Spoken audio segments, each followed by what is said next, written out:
2020, I'm David Knight, your host. We're going to talk about the war on cash and a very interesting scenario that's playing out now in conjunction with the coronavirus quarantines and so forth in China. They're now confiscating cash, quarantining cash, in some cases for 2 weeks. In some cases, they're burning it. And they're putting out a lot of fear about handling cash into the society. We're going to talk about what's really behind that. And we're going to combine that with the civil asset forfeiture of the war on cash that is happening here in the United States and what the central banks are quietly doing behind the scenes as they prepare for the new financial system and scaring everybody, fear, uncertainty, and doubt with what is going on with that. But first, we're going to take a victory lap. We had President Trump at the Daytona 500 yesterday, and Trump rides the beast. Should be the headline for this at Daytona 500, because he was actually in the presidential limousine that they call the Beast. And he took a lap as kind of a pace car at the Daytona 500 in the presidential limo. And I want to go to a clip from Fox Sports where they show this. Let's do video clip number 1. You know, Mike, people ask me, do you miss it? You know, are you jealous of those competitors out there? Today, right now, I am. I would love to be in this Daytona 500 field out there competing today. This is just so special. The only thing I wish they'd have modified on that limo is put a spoiler on that rear deck lid.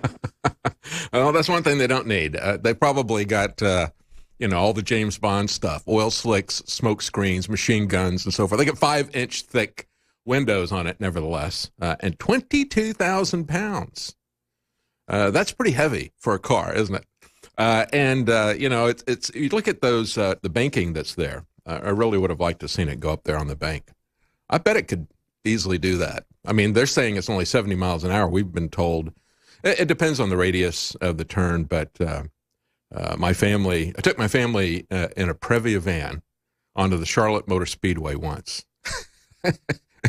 We did not take the upper banking there. We were not going that fast. It was they'd opened it up for a Christmas program, and so we're able to actually drive on the track. And it's amazing when you look at a 24-degree banking like they've got on those turns, and you got to get pretty fast, or you will not make it.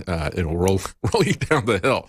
But I imagine those drivers could probably handle it. They probably could do a Rockford in the presidential Beast. And so after that, President Trump got out, and he was the Grand Marshal. This is only the second president.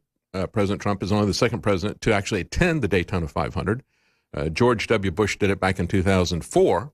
But President Trump is the Grand Marshal, which means that he gives the command for drivers to start their engines, kind of like he started the engine of the economy. And so at that point, when he gives the command, all of the drivers do a tax cut. But I'll play a little bit of him coming up to the cheers that he had there. And let's play video clip number 3. My fellow race fans, there is no greater thrill than to join you at the World Center of Racing for the 62nd Daytona 500. So exciting.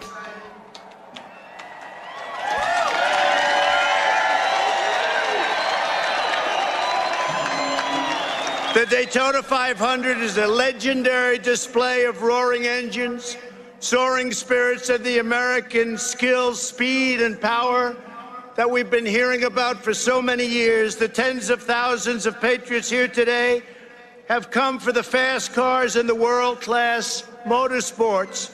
But NASCAR fans never forget that no matter who wins the race, what matters most is God, family, and country. That's right. That's right. But, of course, we have Democrats who don't want us to win that race. They basically want to cut the gas as we have a race to the bottom with the Democrats. As a matter of fact, a good example of this is, and I've talked about this magazine that I really, well, it's not a magazine anymore. It's an online magazine, Jalopnik. They're a BuzzFeed publication. And think about what you would have if you had a bunch of leftists who hate cars do a news site about cars. It's actually pretty amazing to look at it. So I do go there pretty often just because I see things like this. Trump's attempt to roll back fuel economy standards continues to blow up in his face, and they're happy about that because they don't want you to have a car. They don't want you to be able to afford a car. They don't want any cars that burn gasoline because they've decided that you're all going to run electricity. But then, of course, Bernie, their hero, is going to take over the national energy grid, and you won't have any electricity for your electric cars either because it's going to be run by a community organizer, socialist communist. He doesn't know how to run anything, folks. The Trump administration, as Jalopnik puts it, formally proposed rolling back Obama-era fuel economy standards in August of 2018. But two new reports suggest that the rollback may not end up happening at all. This was a way to make cars cheaper for the consumers, reports Jalopnik. But we don't want that, right? We want expensive cars, so you can't have one. You know, a few people can have them, and that's the only people that should be able. You know, people can afford private jets today. They'll be able to have cars in the future, but the rest of us will be on the sidewalk. Sidewalk Labs from Google, your Gulag smart cities in progress. And so they say, you know, increasing the economy standards could make new cars more expensive. That was the purpose of Obama. He wanted to run it up to over 50 miles per gallon requirement for all cars on average. The Trump administration and the National Highway Traffic Safety Administration have persisted with their argument, but they're being fought by people in the EPA now that they've been able to drive out the person that he put in the EPA who supported President Trump's agenda. The New York Times puts it this way. They're very proud of the fact that we have a bureaucratic red tape that is tying President Trump's hands on this. The skeleton crew, writes the New York Times, the skeleton crew of inexperienced political appointees who are heading the drafting process might not be up to a job that would usually be handled by career federal workers with decades of expertise. The draft rule lacks two technical documents that experts say would be essential to defending it in court. See, we have to appeal to the court. Well, if you want to defend something in court, why don't you defend the idea that the president has the power by executive order to tell us what we can drive and what our fuel economy is? Where is that in the Constitution? Nowhere to be found. Nowhere to be found. You defend that. Why do we have to be put on defense? Why do we have to defend doing something that is constitutional? Basically, just get rid of the EPA. It's put in there by Nixon. We didn't have it for 200 years. We'll be right back. Stay with us. Welcome back. Let's take a look at what's going on with this fight about the corporate average fuel economy. Now, this may sound like something that is esoteric, but it really is going to be the way that they are going to ban without just coming out with a fiat. You can't have a car anymore. And they're doing that across Europe. They're banning them from cities, left and right. And in California, they already started doing it in certain streets, San Francisco. But that's not really going to fly in the U.S. What they're going to do is they're going to make cars prohibitively expensive. People aren't going to understand what happened. So they're going to do it by stealth. They're going to do it by regulation. They're going to do it by the back door because they don't want to just come out and say you can't have a car anymore, which is really what Obama and the bureaucracy is doing. And I want to just finish up with this and then get into what the Chinese government is doing in terms of the war on cash and paper and how that ties in to the long-term plans of bankers. That's right, bankers and the U.S. government. So we're going to take a look at what's going on, the end game with some of these pandemics. But first, let's finish up with this corporate average fuel economy because this shows us how the government works, and it shows us how they have tied President Trump's hands in so many different areas. Trump knew that we have to get rid of this corporate average fuel economy. It is the underlying thing that is going to ban cars, and so they took on the Obama rule that was going to require more than 50 miles per gallon corporate average fuel economy in just a couple of years. And yet you've got the New York Times bragging about the fact that you got political appointees of President Trump, in other words, people who actually share his agenda, and they're being blocked by the career bureaucrats because You got the bureaucracy rubbing their hands in anticipation. Oh, yes, look, we got him now. Because we've got these rules. We're going to challenge this in court, and you're going to have 2 documents, and you're going to have them by the first week in March. And you don't have time to put these documents together, I don't think. The draft rule lacks 2 technical documents, gloats the New York Times, that experts say would be essential to defending it in court. By law, any major new policy affecting the environment requires an environmental impact statement, but no such document has been completed or sent to the White House, according to the people who viewed the draft. Those people say the draft rule also lacks what is known as regulatory impact analysis. And so they say it typically takes months to believe. Maybe you think, gloats Jalopnik, maybe you think it's possible for this skeleton crew to still somehow get all this stuff done before March 30th, when the fuel economy standards for the vehicles built in 2022 must be established.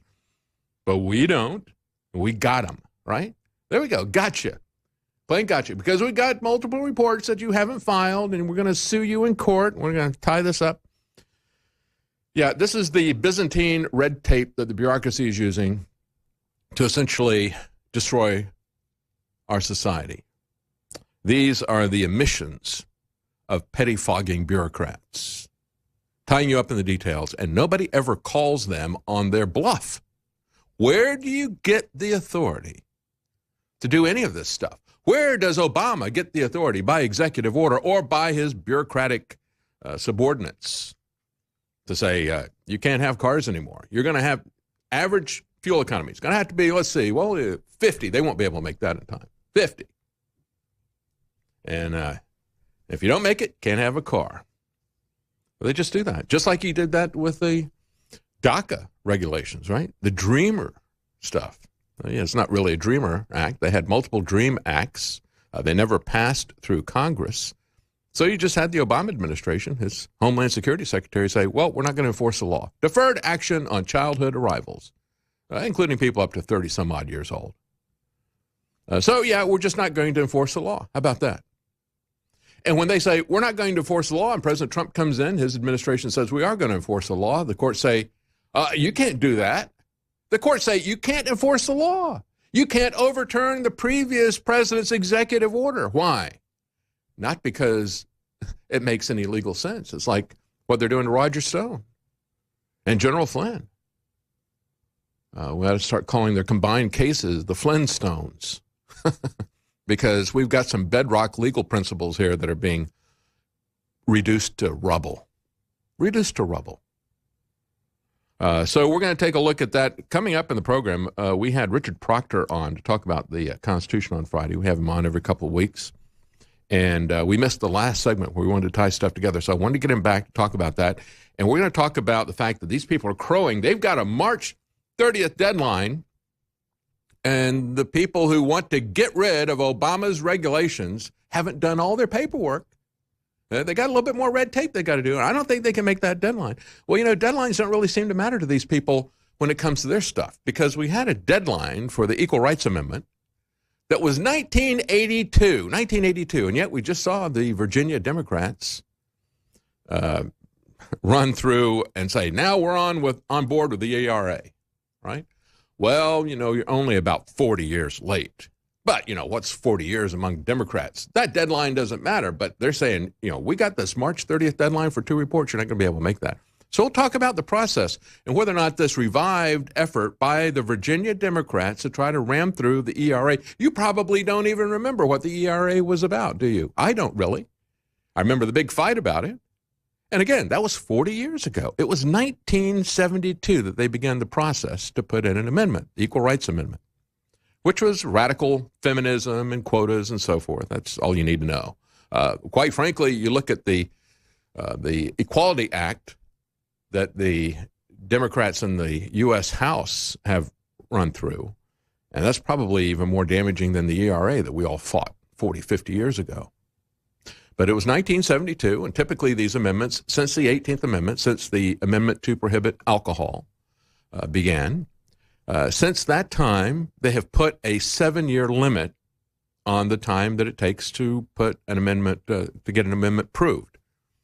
And with the ERA, they actually extended it by another 3 years. So they gave it 10 years, and it still didn't make it. It was still 3 states short. Now, in the interim, after that deadline expired in 1982, they've had another 3 states join, say, we've approved the ERA. And now we think it ought to be recognized as a constitutional amendment, even though the deadline expired 38 years ago. No problem for the Democrats. But don't you miss by a minute the deadline for rolling back Obama's fuel economy mandates. I want to talk about, and this is the title of the program, and I hadn't got to it yet because I wanted to talk about President Trump, NASCAR, America, victory, performance, all these different things. That really, to me, that kind of summed up all those different aspects of the Trump administration. And the fact that the Democrats can't even figure who came across the finish line first in Iowa. They still don't know. Everybody got the victory flag in Iowa. But when we come back, we're going to talk about what's going on in China with currency. They're now quarantining paper currency. And let me tell you, this is the beginning of something that's really big. There's been a war on cash here in the United States, not just civil asset forfeiture, but also behind the scenes, what the central banks are doing across the globe, and the central bank of central banks, the Bank for International Settlements. So we're going to talk about that when we come back. Stay with us. Welcome back. We're going to talk about how the coronavirus is resulting in the confiscation of paper. First, they're coming after the toilet paper. It's actually begun. And it's created shortages. And so even in Hong Kong, you have a group of armed thieves stealing a truckload of toilet paper in Hong Kong because they've got a basic shortage of goods. It's getting as bad as Venezuelan socialism because of the shutdown of the economy, the quarantining of the economy. As they point out, you've now got truckloads of toilet paper being hijacked because, anything can become extremely valuable, basic commodities like that. But the police think they've got these guys, they're going to be able to follow the paper trail to get the toilet paper thieves there. I just don't want to be the one to follow that particular paper trail. But on a more serious note, what the Chinese banks are doing is they're quarantining cash. They're destroying what they call dirty money. And let me just tell you, our governments across the world, around the world, all believe that all cash is dirty. Why? Well, because it's anonymous, right? You must not have any kind of privacy or anonymity. So that must be destroyed, which means that the cash must be destroyed. And now we've got a reason to do it. Listen to the reason that they're putting out here. This is coming from nationalinterest.org via Zero Hedge. I said, now even inanimate objects must be quarantined, paper currency specifically in China. They said currency deposited at banks must be disinfected with ultraviolet light and then held for a week or longer before being released back into the wilds of the economy. The Chinese central bank will provide new bills worth 600 billion yuan to banks, and some of the currency will be destroyed. One teller says, when I'm at work, I realize that cash is the dirtiest thing in the world. Not only is it dirty, but it is the stuff that criminals use, right? Because that's what they tell us here in the United States. I mean, $180,000 confiscated at the, from one trucking company, and $80,000 from life savings of another elderly man confiscated again at the airport. Why? Well, because you got cash. You're a criminal, right? And let me say to you that if there's something in you that wells up to say, well, why has he got that much cash? Why are they going to buy trucks with $180,000? Why would they do that in cash? Are they up to something? Well, congratulations. You've been brainwashed by the mainstream media and the government to think that the mere possession of cash indicates that you're up to no good. No, it indicates that there's nothing wrong with that. There is nothing wrong with it. It's the criminalization of cash, and it insinuates itself into society in a very subtle way. But you've also got the media pushing this out there. Now they've got another ally in this, the coronavirus. So they said a 2002 study of American $1 bills found bacteria on over 90%. Do you think there's bacteria on everything? Everything? I mean, they were confiscating cash a couple of decades ago with a justification. Well, you know, most of the cash bills out here are contaminated with cocaine. You know, we can find trace amounts of cocaine on these dollar bills. So I think we're just going to have to get that dirty cash. Now it's bacteria. Because, you know, the underlying justification for tyranny has to change from time to time. People get a little bit tired of hearing the usual lies, and so they got to come up with a more novel lie. A Swiss study found that the flu virus can survive between a few days and 2 weeks on Swiss francs. And you thought they needed Swiss cheese to survive. Richard Rahn, a senior fellow at the Cato Institute, hopes that paper currency will soon disappear. It's just too dirty. It's not healthy for you. Yeah, that's right. In China, it's already on its way to extinction. According to a New York-based online commerce research firm, China leads the world by far in mobile payment, with 81% adoption by smartphone users in 2020. Measured as a proportion of total population, China also leads the world with 35% of the people in 2019 using mobile payment, using their smartphones to pay for goods, right? Don't even want to have those filthy plastic credit cards. I bet, 80 or 90% of those plastic credit cards have got bacteria on them too. Wouldn't you think? Those who do not use their smartphones are disproportionately the elderly. And the elderly are always more likely to have compromised immune systems and less likely to survive serious illness. And during the spring festival period, the elderly also customarily give cash in red packets to young children who are also at greater risk from sickness. There you go. You just pass this on from the elderly to the very young, and everybody gets sick and dies because of coronavirus everywhere, right? This is the new fear, uncertainty, doubt, panic that's being sold about it. When I paid my cab driver a few days ago, writes the author of this, he asked me why I couldn't pay by phone since cash is so dirty. I explained I didn't have a signal on my carrier. So the majority of Chinese who prefer mobile payment would point out that they think it's more convenient and that it also cannot be stolen. That means that they don't really understand how this works. It's even easier to have your pocket picked if it's electronic. Even your credit card. I mean, people can hack that stuff electronic. Anyway, coronavirus only adds another reason to avoid paper currency. In an online survey, they said 70% of 20,000 respondents said that they will not use cash. They've gotten the message. They've been scared by the Chinese government into not using cash because it's dirty, it could get them sick. Some Weibo users were confused about the need to keep the money out of circulation for up to 14 days in the most serious regions. One quipped, "Why does the cash have to be quarantined for 14 days after it's been disinfected? Do they fear that it will have a fever?"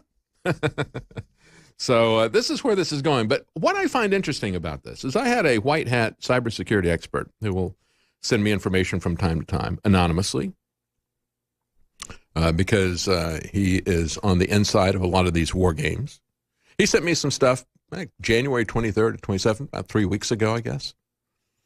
And he said, imagine an official government office releasing an official press release stating that all their citizens not handle any Chinese yuans because it's a primary means of this pandemic and to help to curtail the spread of the virus. And so just stop using that paper currency in China. He said, with the way the media is, this would instantly be global news, and within a day, you couldn't give away these Chinese currency notes. Now, couple that to shutting down city and travel in China's cities. Can you imagine the state of their economy within 24 hours, especially if the Chinese nationals living there fear their currency? He says, I'm just surprised that no one has run the currency as the primary medium spreading a pandemic. Well, now they are. How about that?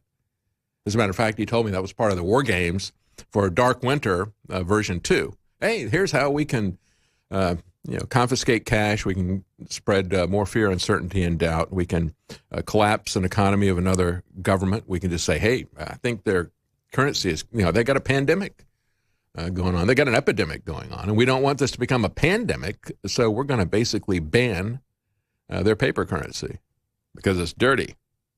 If you want to send the economy into a death spiral, issue an official government warning that currency is now a virus.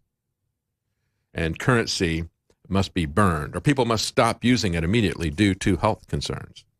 He goes on to say, I know a lady that once worked for IDARPA.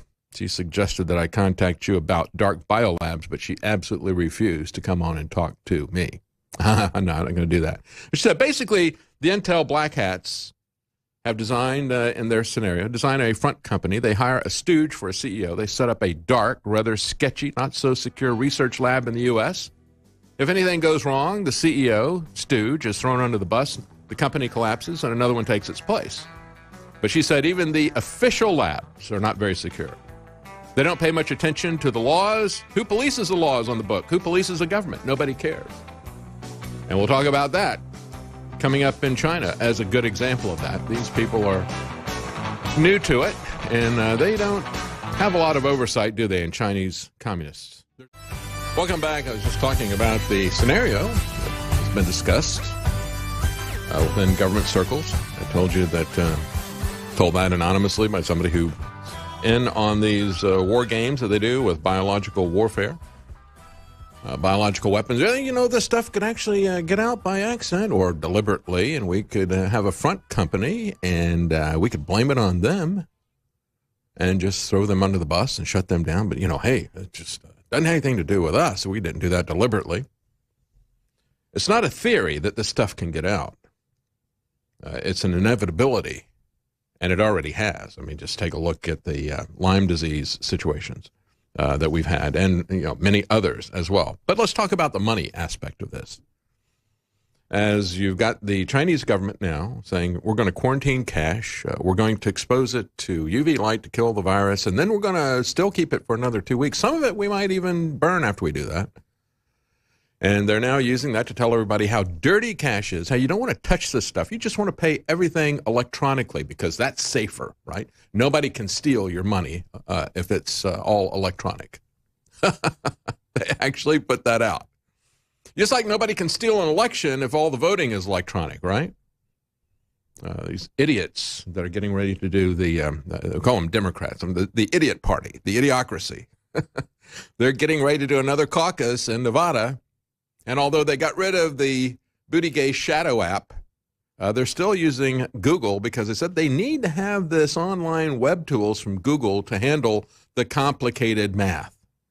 The complicated math. Yes, addition is complicated for the party of occasional cortex. I mean, if they're going to do percentages, they've actually even got to do division. Ooh, can't handle that. And I guess all of their pocket calculators have been misplaced. So they've got to have online tools to do this. Can't do it with paper.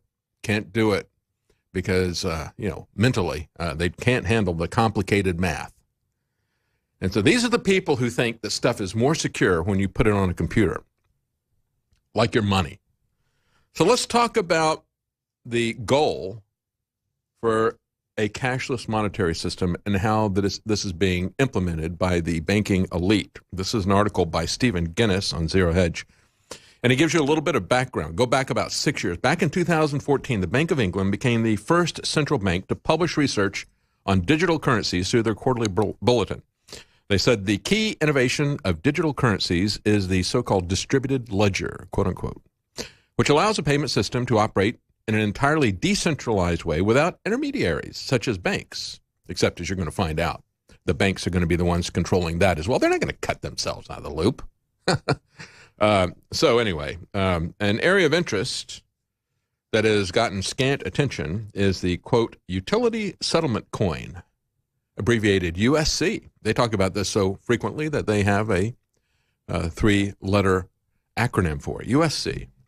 It's the USC project that several global banks have been heavily invested in. It's a consortium of shareholders that includes UBS, the Swiss bank that's been involved in a lot of shady deals, Barclays, and Lloyd's Banking Group. Back in 2015, September specifically, a partnership consisting of the Swiss bank UBS and UK-based blockchain firm Clearmatics. That kind of sounds like Smartmatics, the people who did the voting for Hugo Chavez, the first electronic voting, let him keep himself in office perpetually, that rigged elections throughout Central and South America as well as the Philippines. So now they've got this same, for coins, they call it Clearmatics, and they will be doing the processing of transactions. So they announced in partnership with UBS that they officially launched the concept of a utility settlement coin, USC. As detailed by Bitcoin Magazine, USC would be utilized for post-trade settlements between financial institutions on private financial platforms that would be built on blockchain technology. It would operate using a permissioned blockchain network, meaning access to the network must be granted by participants. This is in contrast to Bitcoin, where you have permissionless network that anyone can access. This is kind of, similar to what Zuckerberg was trying to set up with Libra. As a matter of fact, it's got a lot of elements, Libra does, of what the central banks are working on. They didn't like him infringing on their territory. Not even Mark Zuckerberg is allowed to do that just yet. So we'll talk about what these big banks have been working on for 6 years. So that's 2015. After they put out the blueprint in 2014, they started implementing it 2015, just a couple, USC and Clearmatics. 2016, a year later, USC is joined by Santander, Bank of New York Mellon, Deutsche Bank, all issued press releases to confirm that they'd gone into partnership with UBS and Clearmatics to develop the USC, the Utility Settlement Coin. Another year goes by, 2017, exactly 12 months after all those banks joined. More banks came on board: Barclays, Credit Suisse, HSBC, Canadian Imperial Bank of Commerce, Mitsubishi Financial Group, and State Street. As he writes, it may well inform the way central banks choose to, this is what UBS said at the time, it may well inform the way central banks choose to move things forward. We see it as a stepping stone to a future where central banks issue their own cryptocurrency at some point. In September 2017, the Bank of International Settlements, or the Bank for International Settlements, the central bank of central banks, issued their quarterly review that contained a section titled Central Bank Cryptocurrencies. Then 2019, with the USC project progressing, in February 2019, J.P. Morgan announced that they had become the first U.S. bank to create and test a digital coin known as JPM coin. They did this after, I believe, the big banks and money interests had crashed Bitcoin. Jamie Dimon, or Demon, depending on both of those pronunciations fit him, had been trashing. He'd been the individual trashing Bitcoin more than anybody else. And then when it started trading, it didn't last very long because it had a small market, relatively small market cap, something easily manipulated by many, many people, especially if they're all working together. But so then he, after that crashes in January or February, it crashed December or January. February, he comes out, hey, I've got one now. It was bad, but now I've got one. He characterized it as a stable coin. This is what we heard about Libra as well, right? The thing that was put out by Mark Zuckerberg. Stable coin is something that's going to be done with a basket of currencies, not one particular currency. So that's going to make it stable, right?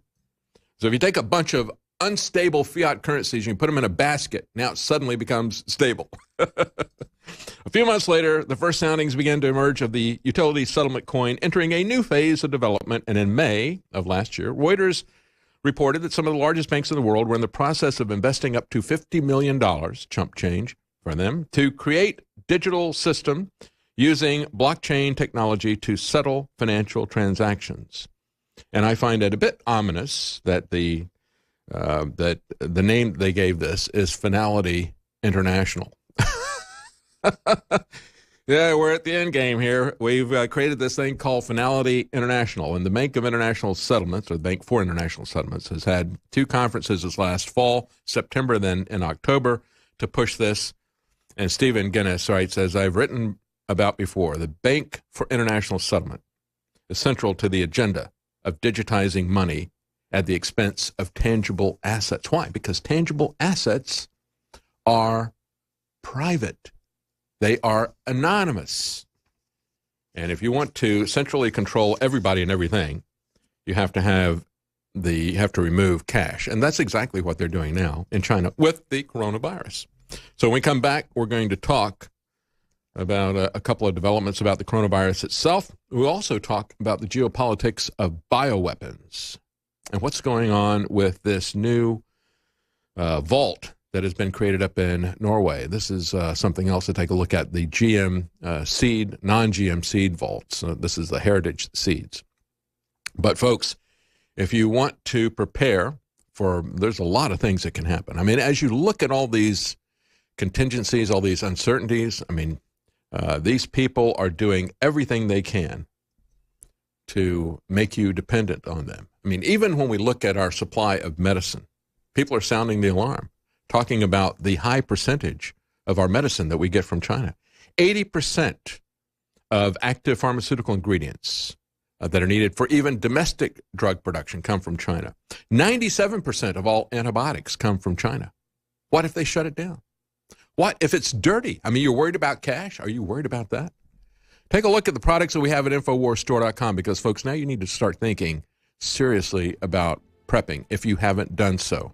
We have our emergency survival foods that, again, big demand is making it, the timeline's getting out on that, but we still have availability from My Patriot Supply. Take a look at the other items that we have there in terms of preparing your own body. You know, the immune defense that we have, the immune gargle, 3.4 and 1 ounce bottles are now 40% off. That has nano silver in it. InfoWarsStore.com. Welcome back. We're talking about the risk of bioweapons, the leakage or the deliberate biowarfare of letting this leak out and recover and then creating a panic so that they can do things like confiscate currency. And now we have this happening in China. They're saying, yeah, you know, look at how dirty that cash is. You really don't want to have anything physical like that. You need to digitize everything. We need to go to a cashless society. And already, you know, everybody except for the very young and the very old, they've already moved over. China's already adopted that. So now they've got to scare the elderly. They got to scare people by saying, you know, the elderly, they like to give cash to young kids, and they're both very susceptible. So maybe we just need to confiscate all that stuff. Been forecast. I was told this many months, even before the coronavirus. I was told this by a cybersecurity expert who was in on these schemes. And just as I laid out for you, this is something that the central banks have been planning for 6 years, a transition to a cashless society. We have the criminalization of having cash here in the United States, as we've seen. Multiple reports. Every week there's a news story in the media about somebody losing their life savings or losing all the money that the company has accumulated to buy assets. And they're not saying, in most cases, they're not saying, well, this is wrong. They're saying, why do these people have cash? I mean, you know, are they up to something? Are they up to no good? Nobody's really still talking about civil asset forfeiture and why can the government confiscate and steal. I mean, you've got the government literally stealing this. So we'll talk about that briefly coming up in the next segment. I want to get into the Democrats, and then we're going to talk a little bit about Buttigieg and what he's trying to hide. He's very out front about his identity politics, being a spokesperson or an example of LGBT tolerance. You know, you should show how tolerant you are to the LGBT agenda by voting for Buttigieg. But there's another aspect that he's keeping hidden, actually two aspects. One of them is his deep Marxist bent, and also, I think, his ties to the CIA. But we'll be talking about that coming up as well. I want to talk in this segment here briefly about the geopolitics of biological weapons. This is an article from Global Research, Population Control versus the Doomsday Vault. They point out that genetically modified seed was conceived, promoted, researched, and funded by the U.S. Department of Defense. You know, kind of like driverless cars, kind of like the internet itself, kind of like social media. All these things began as DARPA projects, and they helped to fund them. So with a track record like that, why should we be concerned about genetically modified food? GM seed was never meant as a way to feed the hungry, but was instead conceived and developed as a weapon, or more precisely, as a weapons delivery system. Genetically modified seed was never intended to support human life, but to eliminate it. GM seed is neither more productive nor healthier than traditional heritage crops. It is far more expensive and destructive, but it presents almost irresistible military advantages against any nation that becomes dependent on this source of food grain. One is that the U.S. can use it as a political weapon, refusing to supply seed to a disfavored nation, perhaps causing widespread famine and dislocation.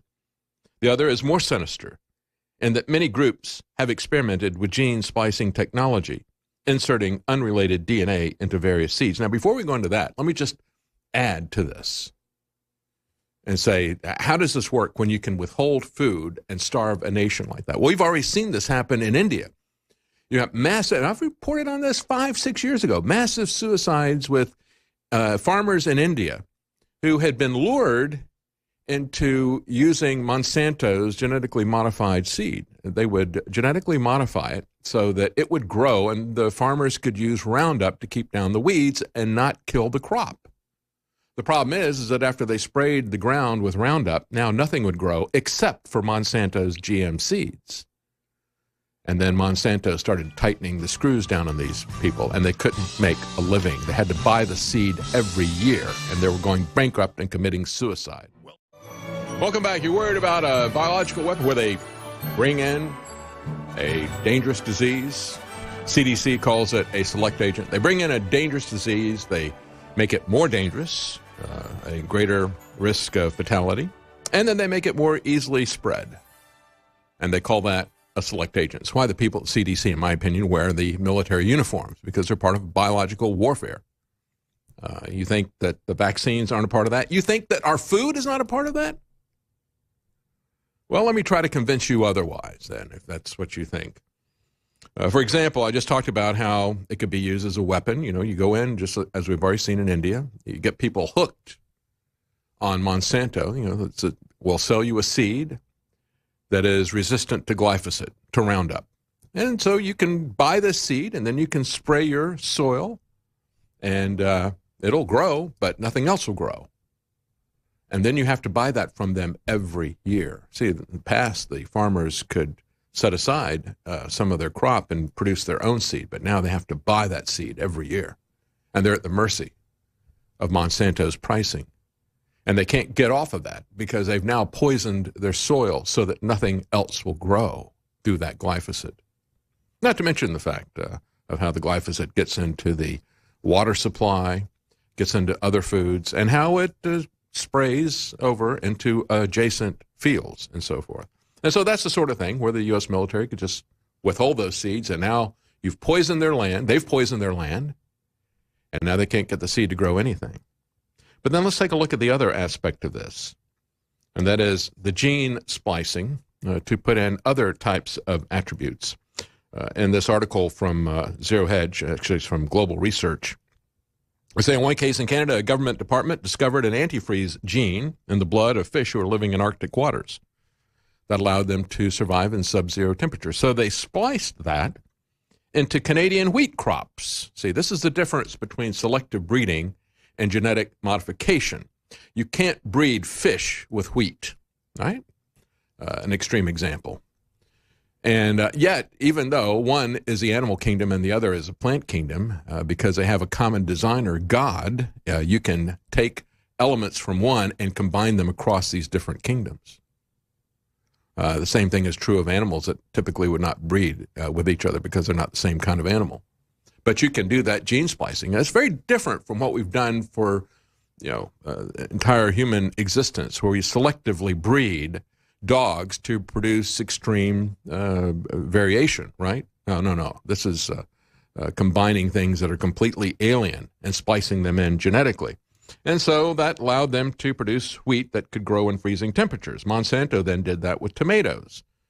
You've had American research labs take the genes from fireflies and splice them into tobacco plants so they glow in the dark, or into monkeys so that they glow in the dark. That type of thing has happened.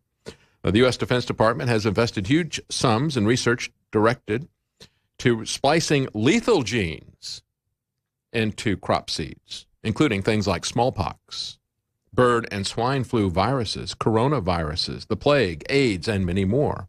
Right? So why begin a shooting war when Monsanto or Cargill can sell rice, corn, and soybeans that contain a disease? Why do that? It's a lot cheaper, right? It's a lot more efficient. Not only that, but you can actually put things in here that can do global population reduction, which is really where these people want to go. And a good example of this is in 2001, scientists at the Epicite Biolab in San Diego created a GM contraceptive corn. Yeah, maybe it's something that you could put in all the drinks because we use corn syrup in all the drinks, right? Having discovered a rare class of human antibodies that attack sperm. The researchers isolated the genes that regulate the manufacture of these antibodies, inserted them into corn plants, and they created horticultural factories that make contraceptives. Shortly after the 2001 Epicite press release, all discussions of breakthrough vanished, and the company was taken over by Biolex. Nothing more was heard in any media about the development of spermicidal corn. Epicite, DuPont, and Syngenta are sponsoring a seed vault that is being set up in Norway. This is a joint venture to share and use the technology, and he asks in this article, so when you've got heritage seed vaults all over the planet, they said, in case something happens, we want to make sure we've got a good backup copy that we can restart our food supply. At least, for those of us that get into the Dr. Strangelove continuity of government underground caverns with their girls, they will have a source to start hydroponically growing natural food again, and things get out of hand. And so we've already got that. So why are they doing this? And why is it being done by these people who are genetically modifying food, one might ask?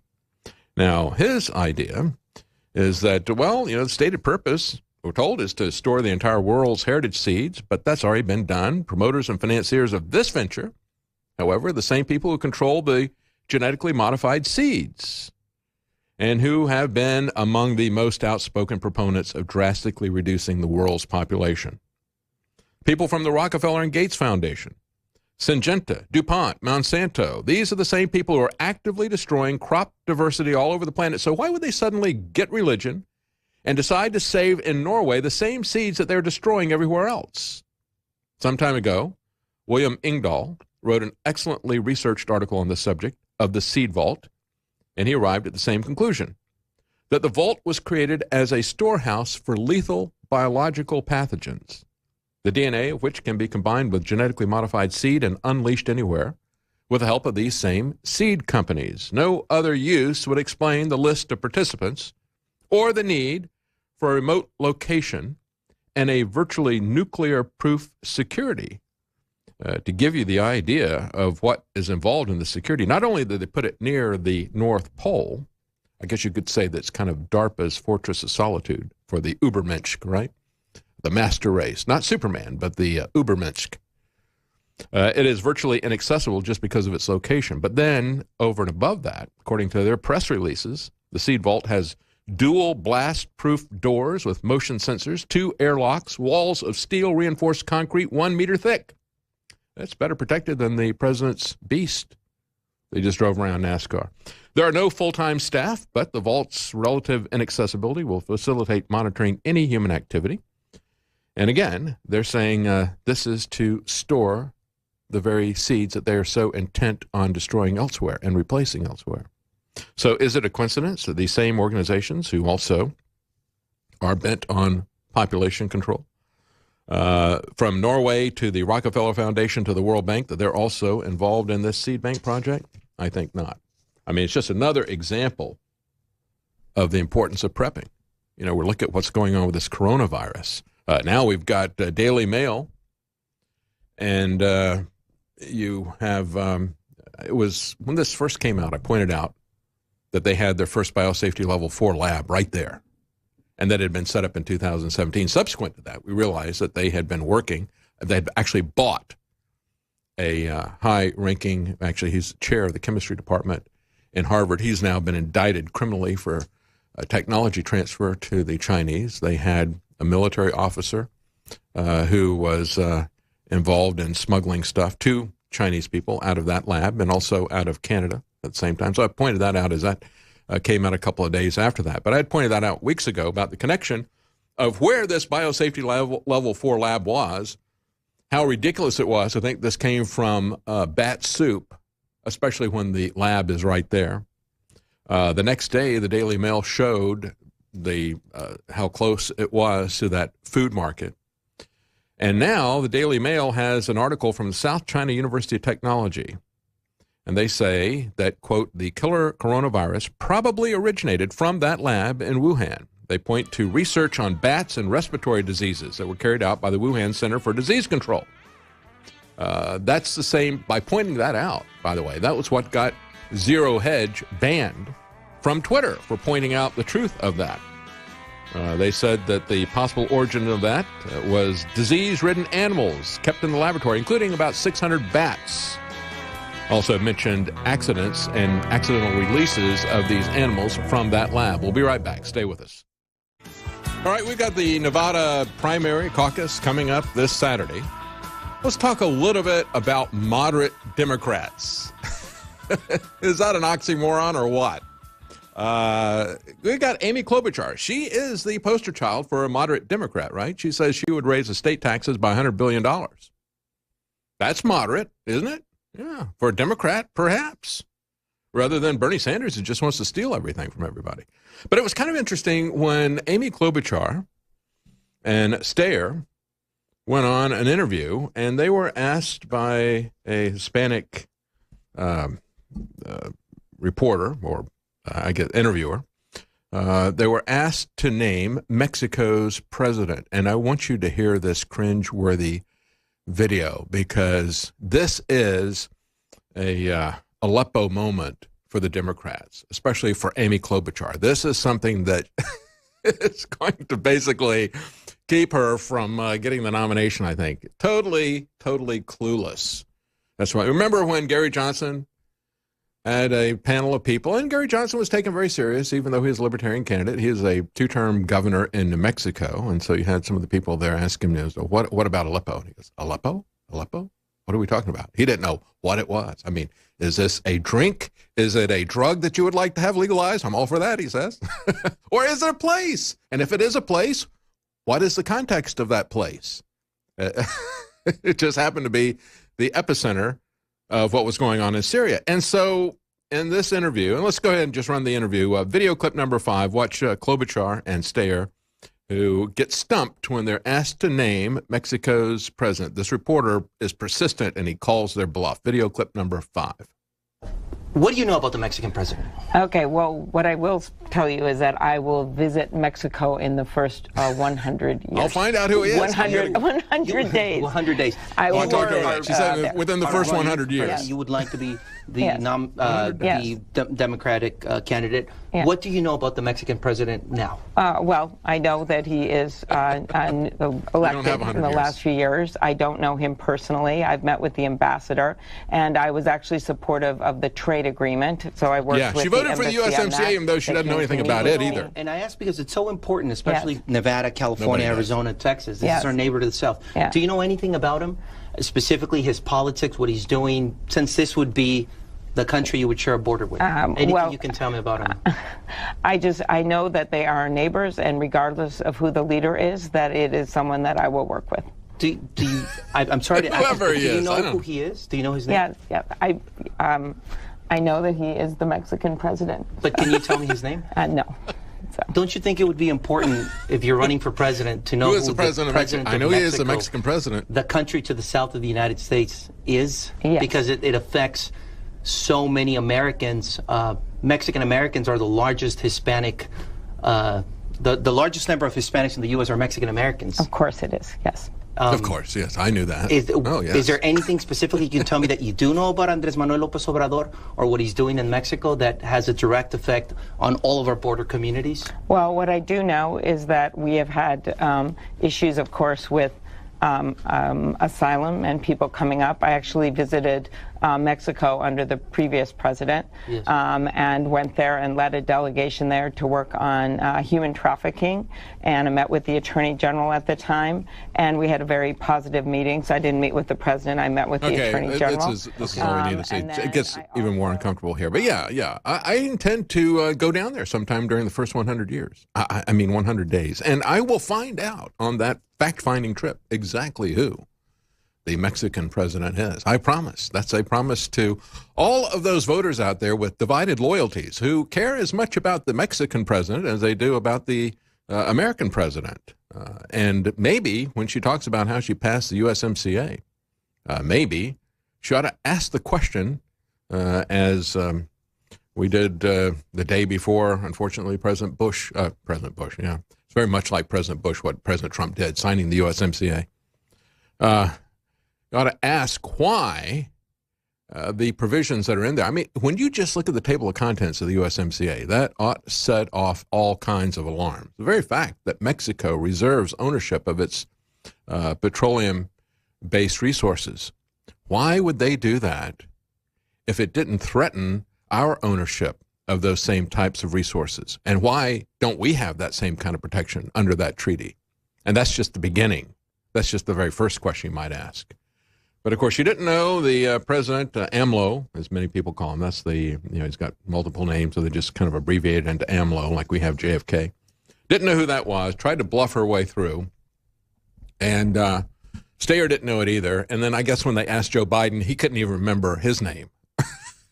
Or the president that he was vice president for. That's kind of where we are with these guys. Biden, however, says that he is in favor of banning plastic straws. See? He wants to, he is so 2018, Joe.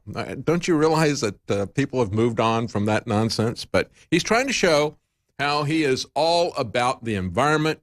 He's all about gun confiscation. He did that last week. He pulled a Eric Swalwell, Beto O'Rourke desperate move. Yes, I'm going to confiscate the guns from these people. They shouldn't have them.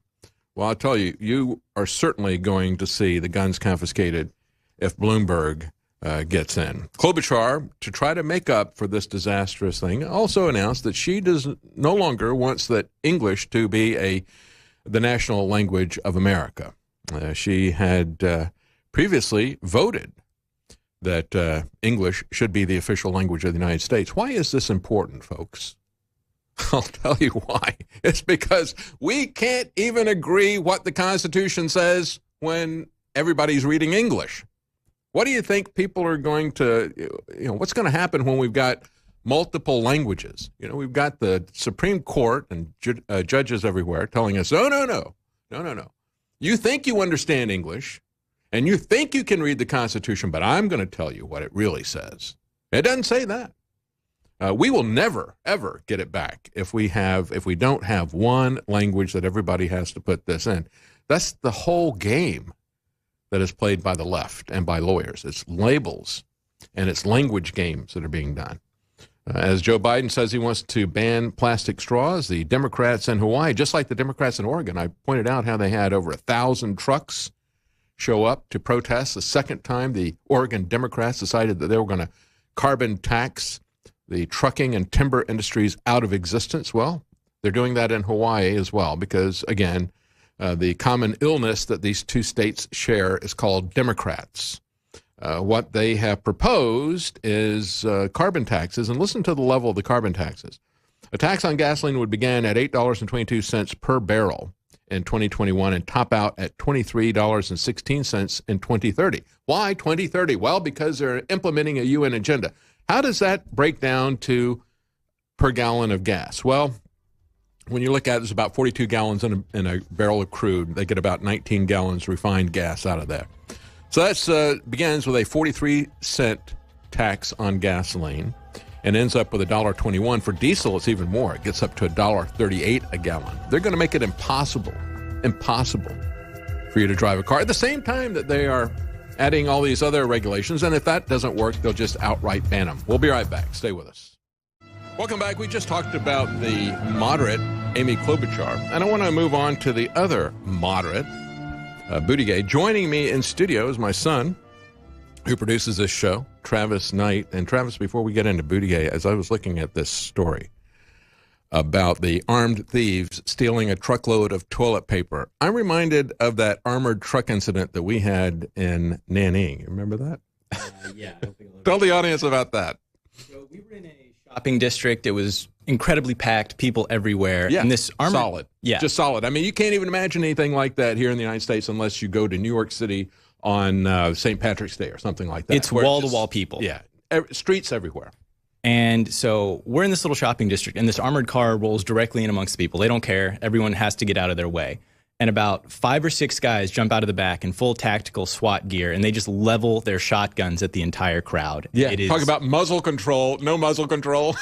They're just pointing at, I mean, shotguns pointed at the crowd. I could see these guys. First we noticed them, and I said, look at these guys, how heavily armed they are inside the truck. And then they jump out and point the shotguns at everybody. I assume it's just we got a few billion more of these people. We don't have to care if 1 or 2 of them gets waxed. Well, obviously, they didn't have that kind of protection in Hong Kong with the toilet paper. No, they should have upped their security. Maybe they can talk to mainland China about that. Okay, let's talk a little bit about Pete Buttigieg. Because, again, there's a couple of things that people need to know about him. I was absolutely appalled and amazed when that one woman said, wait, I just handed them the card at the caucus in Iowa. Says, you mean he's got a male husband? I don't want to vote for that, and she had no idea, but that's the thing that he's really been running on. I don't understand. Did she just see his name? Did she just like it? It's like, Pete, that's a good name. I haven't heard anything else about this guy. That's the only thing I know. Peter. Yeah. He seems nice. And he's mayor of a town that I've never heard of because it's so small. So, yeah, we'll vote for him. Absolutely. No, he's very glib. He's very glib. He's very well educated. He's very articulate. And he, again, puts his LGBT credentials out there in front for everybody to vote for him. But what people don't realize about Buttigieg, it's not just his CIA connections, because, we can talk about that. But I think it's even more important, his Marxist identity that he hides, because that's his secret identity. Okay, his LGBT identity, that's his special superpower that he puts on display to move up the it's a marketing Democrat Party. But what people don't really understand is that he is as Marxist, if not more so, than Bernie Sanders. He wrote a piece in high school. It was a essay contest for the JFK Presidential Library, and in that he was praising Bernie Sanders. And he's the spawn of a Marxist family, a Marxist professor. And then there's his Harvard experience that he had. Well, it wouldn't be the first time a CIA asset praised a Marxist communist and then stabbed him in the back, would it? Oh, yeah. No. And really, we have to understand that when we look at that type of stuff, even the connection of big banks and big money to the Marxists, it was the central bankers who gave Lenin $10 million in gold and put him on a SEAL train and sent him in to start the Russian Revolution out of Switzerland into Russia. So, this serves their interest. They're not diametrically opposed. It's kind of like, Rex Tillerson, people saying, wait, he's not going to support the Paris Climate Accord because he worked for Exxon. It's like, no, you need to understand who the players are here and what their interests are. So when we look at Buttigieg, one of the things that I've tried to explain to people why he came out swinging at Christians, right? It's not just because of the LGBT stuff, right? Mm-hmm. It's because of his Marxist background as well. And a professor that he had at Harvard called Sokvan Berkovich. You read a little bit of this op-ed piece from The Atlantic. I mean, his very public faith is challenging assumptions. So The Atlantic did this thing just talking about Buttigieg and just how wonderful it was and how moral he was. And yet, from my perspective, I saw nothing but animosity and hatred towards Christians. He's been very openly hateful towards Christians. He's done nothing but tear down the Christian faith every time he's given the platform. He talks very candidly about his faith, but not about Christianity. So, this is how I interpret it. Mm-hmm. This is my interpretation. It's all about easing you in and slowly subverting what you believe, in my opinion. Mm-hmm. And you can kind of see that in The Atlantic as well. At the very end of the article, here on the I really liked what you had to say about Buttigieg when I talked. That's why I wanted to get you on. You said he was kind of like the Eddie Haskell of the Democrat Party. Oh, Mrs. Cleaver, Bernie Sanders. I love Bernie Sanders, but I just don't know if he can win the elect. I don't know how I feel about him now. Yeah, he's very polite. He's very clean cut. He's just this conniving little rat. You can see it in his face. Physiognomy is real, people. Look it up. That's right. Yeah. But at the end of this article, he says, we all need to be wary of becoming self-appointed arbiters of biblical interpretation, even Pete Buttigieg.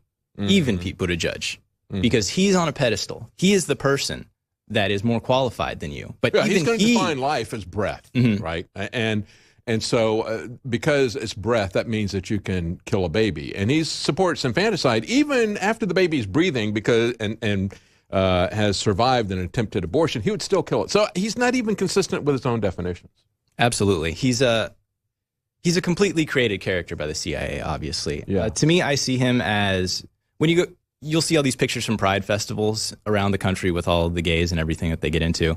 And it's become this completely corporate takeover. It's just, AT&T's out there with their rainbow banners. Pete Buttigieg is the rainbow banner for the CIA on this election. He is nothing but a corporate interest designed to sell you on something. Yeah. He's got a label. He's got a marketing angle. But again, getting back to the Marxist basis of this, and it was this Atlantic article that I saw going back, and I'm looking at the date on here. I don't remember what date this was, but it's a couple of months old when they were talking about this. And when they started talking about Sokvan Berkovich, it's like, whoa, alarm bells go off. Because Sokvan Berkovich is a guy, he's a immigrant from the Ukraine. He's Jewish. He went to Canada, then he came to America. And he is celebrated by the leftists in the academic community because he specialized in deconstructing America and doing it by deconstructing Christianity, going back to Puritanism and saying, look at this, our involvement in Vietnam is because of this Puritan idea, and we've got to destroy all of that. And so he wrote a lot of different books where he would talk about the origins of America's Puritan self, and he would take novels that were written in the mid-1800s by these transcendentalists and Unitarians who were themselves trying to destroy America's original Christian foundation. And so he kind of weaponized that, and he's so far left that he sees some kind of Unitarian transcendentalist like Ralph Waldo Emerson. He sees him as being the same as this Puritan Cotton Mather, okay? Because, you get far enough away from two people, they look like they're right next to each other, even though they may be oceans apart. Right? Absolutely. The sun and the moon look about the same size because of the distance you're away from him. Yeah, that's how far left Sokvan Berkovich is. And again, Sokvan, he changed his name to Sokvan because he wanted to honor these radical, anarchists, Sacco and Vanzetti, who were executed. They became heroes of the left, and he actually changed his name to Sokvan in order to honor them. And again, looking at everything through the lens of ultra-leftism, and that's exactly the way that Buttigieg came out swinging, because that's the way he was educated in Harvard. Absolutely. It's all about undermining and subverting everything. That's what these people specialize in. It's getting into your culture and deconstructing it and reinterpreting it through their own lens. And that's why he supported when asked about removing Thomas Jefferson's name, because the Democrats have always wanted to claim Thomas Jefferson as their own. And so they said, well, Thomas Jefferson is ours and Andrew Jackson is ours, and now they don't like either one of them because they're too associated with the founding of this country, and they want to tear down everything this country was about. And so now you've got all these, they've had all these Jefferson-Jackson dinners in various Democrat parties across the country. And so one interviewer said, well, should we get rid of Thomas Jefferson's name? Should we get rid of this Jefferson-Jackson thing? Oh, yes, I think we should. He's as radical as these Antifa people who are tearing down the statues, isn't he? Absolutely. They wouldn't be happy with me because I'd be okay with replacing Jackson in there, just as long as we replace him with Stonewall Jackson. We can keep the name, just switch Jacksons. All right, we'll be right back. Stay with us. Welcome back. We've been talking about the closet beliefs of Pete Buttigieg, Mayor Cheat, the dark asset of the CIA, who also has a closet identity. That is one of Marxism. And again, if we go back and look at this article that was written to praise him, to praise Caesar by the Atlantic, his very public faith, they talk about his Christian faith and how he is going to make the Democrats more tolerant of Christians. In other words, admitting Travis Knight, my producer and son, I produced you and now you're producing me. How about that? Circle of life. Yeah. And so, what they're talking about here is they readily admit, even though they love Buttigieg and even though they're coming from the left, they readily admit that the Democrats hate Christians. And it began with his criticism of Pence and other Christians, as we've seen. But this is the way he defines his faith, Travis. He says, at least in my interpretation of Christianity, it helps to root in religion a lot of what it is that we do believe in when it comes to protecting the sick, the stranger, and the poor. And what is he selling there? The sick, he's selling health care, right? Medicare, Medicaid for all, whatever you want to call it. That's right. Obamacare. The stranger, who is that? That's open borders, right? Yeah. They're getting Obamacare too, by the way. Yeah, and then the welfare state. But what is that really? You know, we've seen that in South America. We've seen it from the Pope as well, right? Yeah, liberation theology is what the Pope believes in, and that is huge across South America. Absolutely. Yeah. And that in and of itself began by Marxists within the Catholic Church. And it is basically, a denial of what Christianity is about. It's a denial of Puritanism and so forth. You know, when I look at this and I look at his mentor, Sok Van Berkovich, saying that, there's, all these Christians going from the Puritan Cotton Mather to Ralph Waldo Emerson and lumping those guys together when, what Emerson was saying with his transcendentalism, he was saying that all people are basically good and that, we don't really have anything that we have to worry about. So, it's the antithesis, isn't it, of Calvinism? Absolutely. We're all God, right? And it's like, no, that's not exactly at all what Cotton Mather was talking about. Yeah, I'm not sure anywhere in the Bible supports his beliefs in that area. Yeah, but certainly not the Puritans and certainly not the Calvinists. I mean, the fact that you could link a Calvinist to a Unitarian Universalist. But again, we need to understand what these different philosophies are because he is rooted in liberation theology, and these ideas have consequences. And I remember the story, you remember the story too, from R.C. Sproul, talking about a German philosopher when he was in college. And the guy was he'd been a university professor as the Nazis came to power. And he escaped, but he couldn't get a job here. He said there they came after the philosophy professors because they realized how important that was. And he says here in America, people don't realize how important philosophy is. They don't realize that it forms the core of what you believe and that you're going to act out on that. And so he was there sweeping floors as a janitor because the people weren't hiring any more philosophy professors. They didn't really need them. I think one of the things about politics is people will say today politicians don't represent the American people, but I'm fairly certain they actually do. America has embraced this anything for a dollar consumerist mindset. And are you surprised when politicians like this pop up and they embody that philosophy? He's going to sell you out. He's going to subvert anything for his masters, for his own agenda.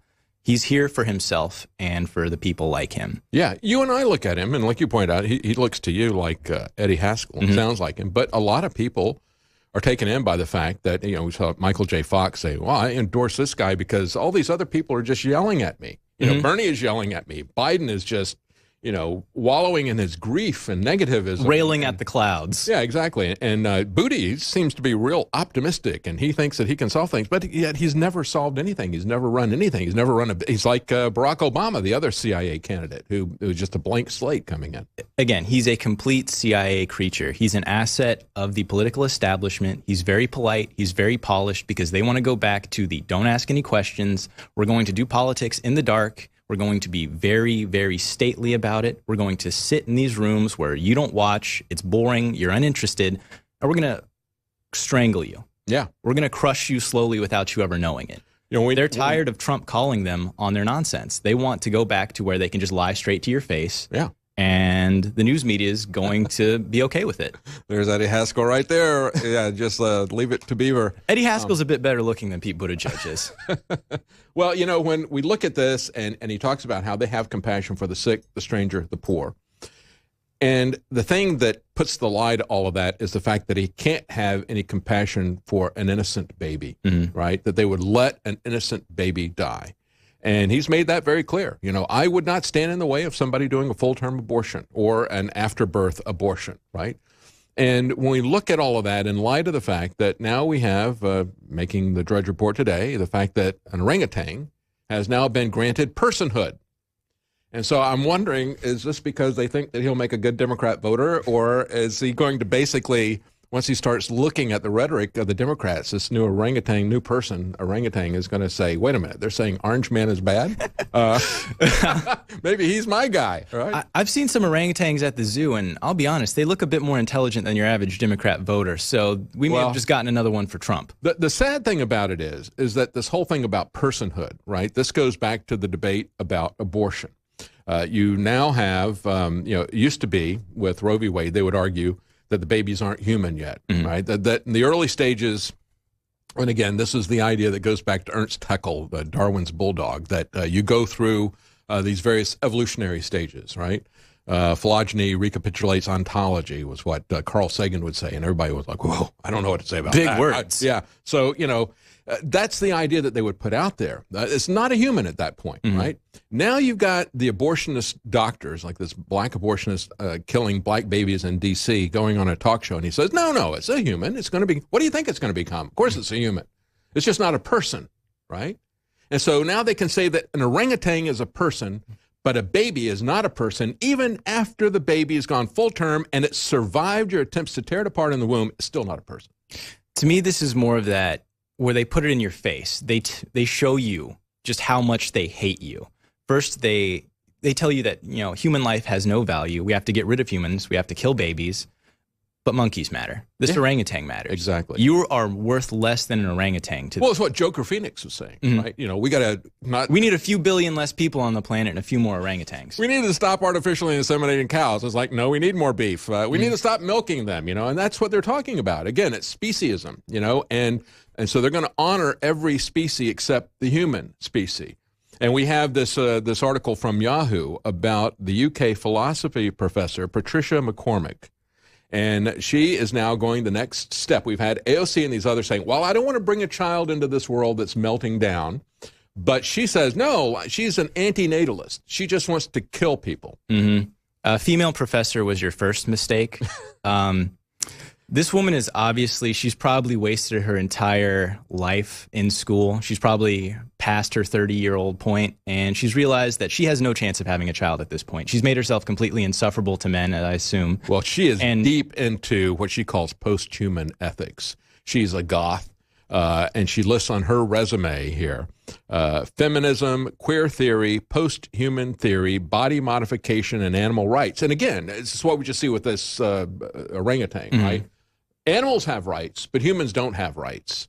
And we need to extinguish the humans because of the carbon footprint. The carbon footprint is completely ridiculous to me. And that's one of places where right-wing Twitter falls apart, in my opinion. They bought into this whole the world is ending, global warming type lie in some areas. Yeah. And I'm all for cleaning up the environment, getting the plastics out of the oceans. But this idea that you need to completely... It's the Chinese that are dumping them in. Yes. This idea you need to completely shut down our energy industry is insane. And I do think we need to reform industrial agriculture. It is bad. It's destroying the environment, and it's bad for animals. That's a good way to talk about it. Reform it. Reform it, and we refarm it. Yeah, absolutely. And when you look at this, though, where they want to go, they're talking about the carbon legacy of just one child creates 20 times more greenhouse gas than one can save by recycling or driving an electric car. So, see, that's it right there. You can't undo... you can destroy your car, but unless you destroy your child, you haven't really been obedient to the environmental God. Your existence really the sad is evil. Thing about it. You don't deserve to exist. That's where they're ultimately going, folks, and you need to understand that. And if you want to keep us on air, we really do need your support. InfoWarsStore.com, we've got some great specials you can still get, and of course, you need to move on this while you can. Still get emergency survival foods. It's going to storable for 25 years. It's non-GMO. It's made in America, the best packaging you're going to find anywhere. We still have that available. We also have our immune gargle spray that has nanosilver in it. We have a discount off the 3.4 and 1 ounce bottles, 40% off many other products to help your immune system. Thank you so much, Travis, and we'll be right back. Stay Thank you. Welcome back. Let's talk about that other, quote-unquote, moderate of the Democrat Party. Michael Bloomberg, the guy who for years has been pouring millions of dollars in to confiscate guns without bothering to change the Constitution. I mean, why do we need to worry about that? We're going to have joining us coming up in this next hour because we had the interview cut off. We had some technical problems on Friday I think it was on Richard Proctor's end. We couldn't get back in touch with him and until the very end of the segment. So I wanted to finish up with that. And I've actually got a new question for him on the Equal Rights Amendment, because that's now become a thing for the Democrats. The Virginia Democrats have come in and said, well, after letting this thing sit on the shelf for 38 years after the expiration date, they gave them 10 years, not the usual 7, to pass an amendment, because going back to the 18th Amendment, the one to prohibit alcohol, they've typically given, as part of the amendment, they've given them 7 years to pass. And so they started it in 1972 when it looked like they didn't have the number of states that signed on to the amendment. They said, we'll give it another 3 years. Still, after 10 years, they didn't have enough votes. And so now, after 38 years of inactivity, you've got the Virginia Democrats coming back in and saying, yeah, we're going to sign up and make the ERA a constitutional amendment. So we're going to talk to him about that, as well as a couple of other constitutional issues that came up over the weekend. And but before we do, real quickly, I want to talk about the Bloomberg situation that came up on the Drudge Report. Drudge put out a statement, exclusive, that he had been told by somebody within the Bloomberg camp that Bloomberg was considering Hillary Clinton as a running mate. Seriously enough that they talked about, well, you can't have both the president and the vice president from the same state.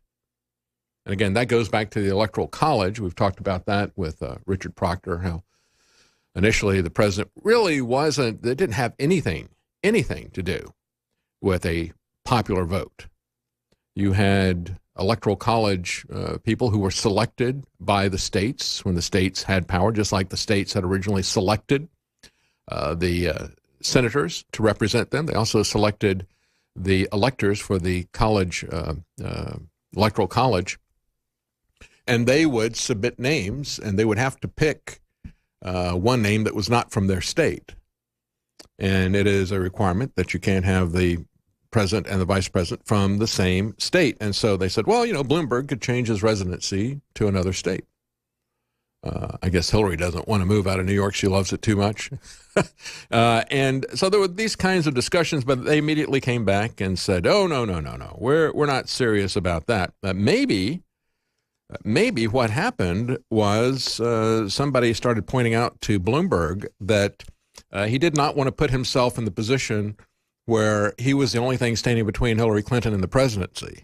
There was actually a satire site that said Bloomberg has now been put on 24/7 suicide watch after worried aides learned that he's considering Hillary Clinton as a vice presidential pick. That would be an appropriate response. If he picks Hillary Clinton as his VP, in about a year or two, there would be memes out there. Michael Bloomberg did not kill himself, just like they've got with Jeffrey Epstein. And there are many more things about Bloomberg that are concerning, quite frankly. It's not just the fact that Hillary Clinton would be there. But, when you see this kind of talk that is being encouraged by Hillary Clinton, if it's not being encouraged by Michael Bloomberg, this just, to me, underscores why all of this nonsense that we have been drugged through as a nation, that President Trump has been drugged through, is, for the most part, just the vengeful machinations of Hillary Clinton, who is determined to take down anyone and everyone who challenged her in any way. Even Bernie Sanders, whom she defeated, she's still coming after Bernie Sanders. Can you imagine how angry she is at President Trump? And with InfoWars, because she listed us on her What Happened 3 times. What happened to Hillary Clinton? We're so proud of that. We'll be right back. Stay with us. Welcome back. I was talking at the top of the hour about Michael Bloomberg and whether there is any truth to the rumor that Hillary Clinton is being considered as his running mate. I guess when I look at this, I wonder whether that rumor would be coming from Bloomberg himself or would it be coming from Hillary Clinton and her people. She bought the Democrat Party. She bought the superdelegates. They were millions of dollars in debt, and she bought them out with the winnings that she had from the Clinton Foundation, which are, tax exempt. You can't even have anybody look at the noncompliance with tax and charity foundation law that is rampant with the Clinton Foundation. Charles Ortel has been on several times with me talking about the fact that they just arrogantly did not even fill out any paperwork that you would typically have to have for a charity. I mean, they just violated every law on the books, but don't look at that because, we're talking about the Clintons here. But she bought out the DNC, and perhaps he would bring her on at the very least as a consultant on how he could buy them out again. They're for sale. It's just a question of, how you do it. Channeling the right money to the right people and so forth. They're very compliant with that. And, of course, he's being sold as an antidote to Bernie Sanders, who she hates as much as she hates President Trump, even though she was able to use the system and the Democrat superdelegates to defeat Bernie Sanders over and over again. He would get, just like we're seeing with Mayor Cheat, they get about the same number of votes, or Bernie Sanders gets slightly more, and yet Hillary Clinton would get more delegates. And we see that happening with Mayor Cheat, Pete the Cheat. And so when we look at Bloomberg, as I pointed out, there was a satire headline from the Derringer.com. Bloomberg on 24/7, suicide watch after worried aides learned that he is considering Hillary Clinton as a VP pick. We thought he was okay. We had no reason to think that he might try to take his own life, but I guess you never know what's really going on with someone. Everyone in the campaign was so shocked, horrified really, that he would consider ending his own life that way, but we knew this wasn't about us. So we rallied together. That's what people will be saying if he does actually go through with this. But he doesn't need to commit suicide. He doesn't need to be suicided by the Clintons. You could just go back and take a look at his history. He's been able to escape being vetted, being debated. He played the game that, I don't qualify for the debates. I really would like to play in that game with those losers, but I don't qualify for the debates because I'm not taking any money. I'm just using my own money. I'm so much better than they are. And yet, information is now surfacing, courtesy of the other parties involved. This one, for example, Bloomberg responded, "Kill it," after an employee disclosed that she was pregnant in 1997, alleges a lawsuit. And this comes out from Yahoo News. Democrat presidential candidate Michael Bloomberg allegedly told a female employee, "Kill it," when she told him she was pregnant, according to the 1997 lawsuit. It was filed in New York by Sakai Garrison.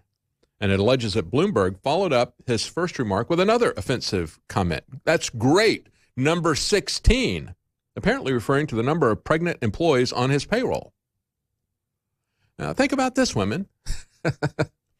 You want maternity leave? You want all these other issues? This is a guy who really doesn't want you to leave the cubicle and do anything with your family. Even to have a baby, as we talked about on Friday.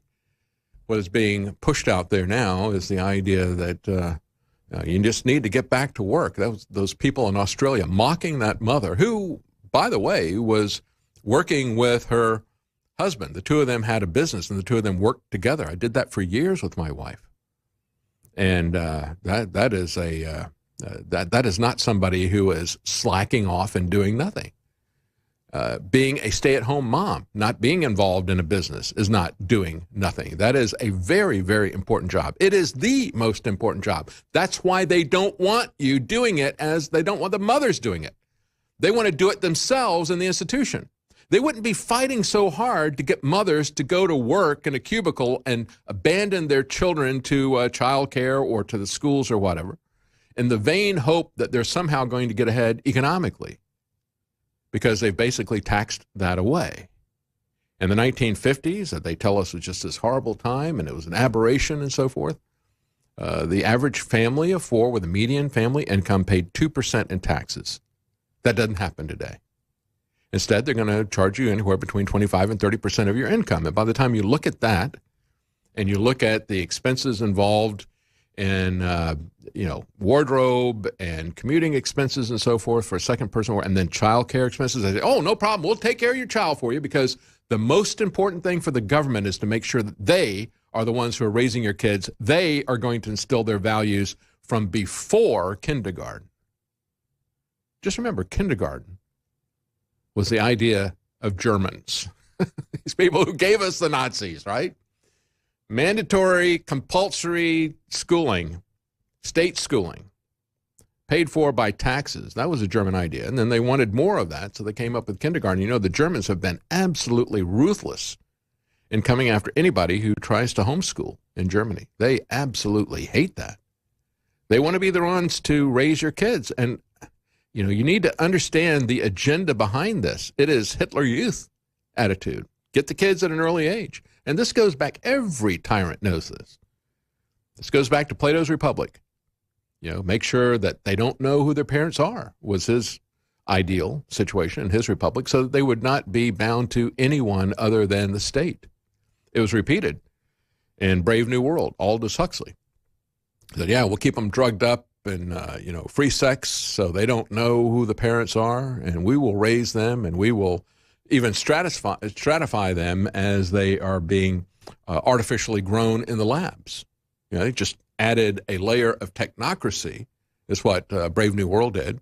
It just added that, along with the distractions of sex and drugs, to Plato's idea. But it was essentially the same thing.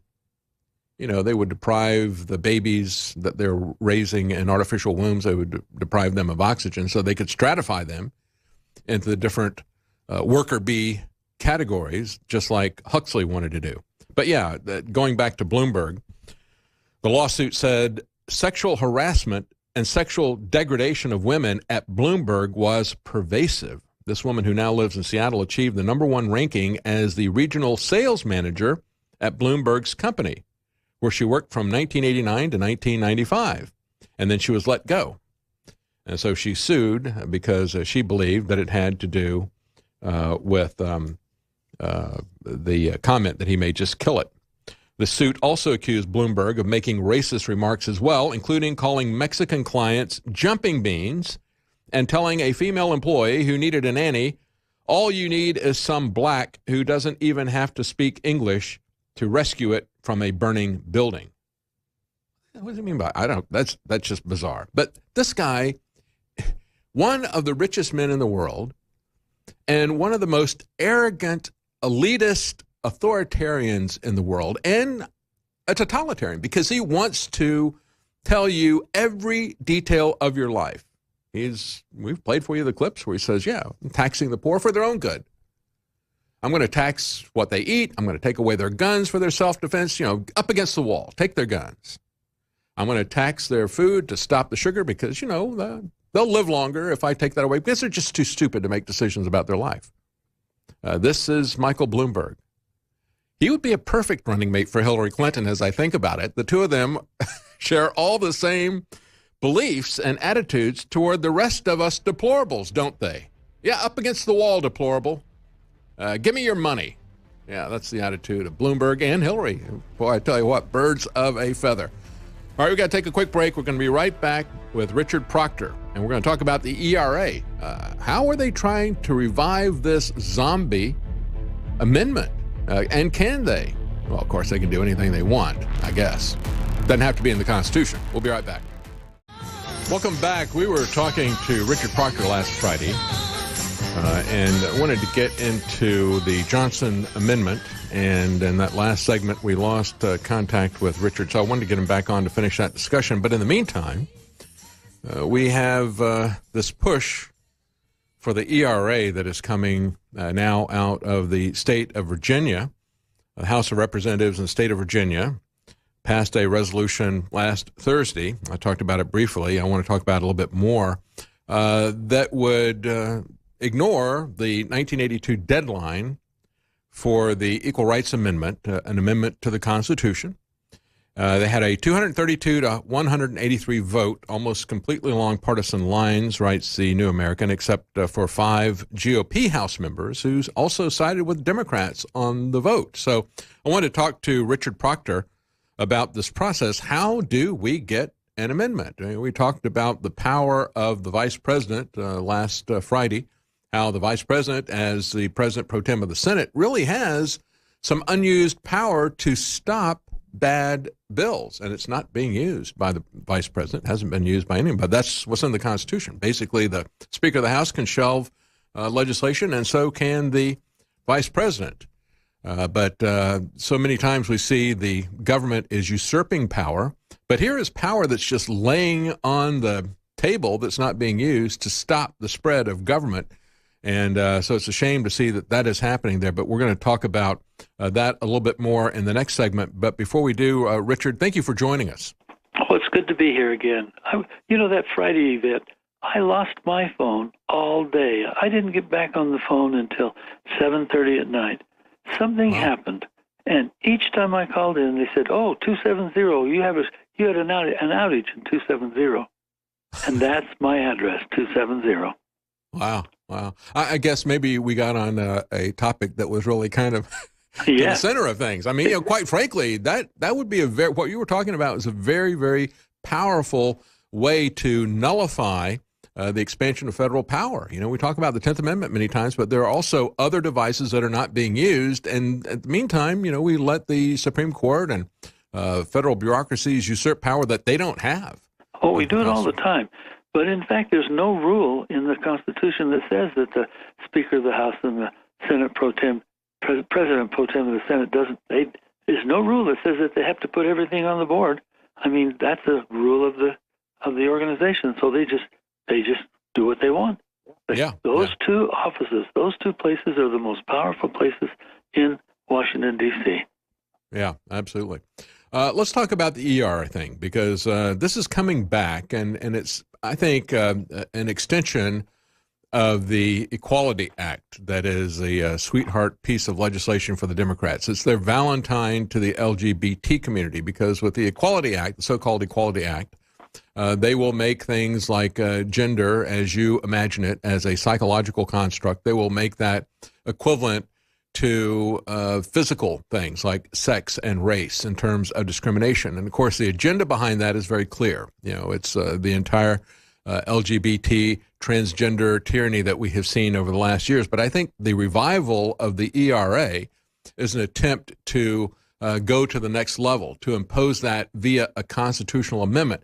And so I want to ask you, under the Constitution, since they started this back in 1972, and we have a history going back to the 18th Amendment where they would typically put a 7-year limit. And again, that's not something that was in the Constitution, but that would accompany these bills, a 7-year limit to say, we're going to have this. Here's an amendment that we're proposing to the Constitution, and they would put a 7-year time limit on it. They did that for the ERA, and then they even gave the ERA an additional 3 years, and they still couldn't get to the number of states that they needed.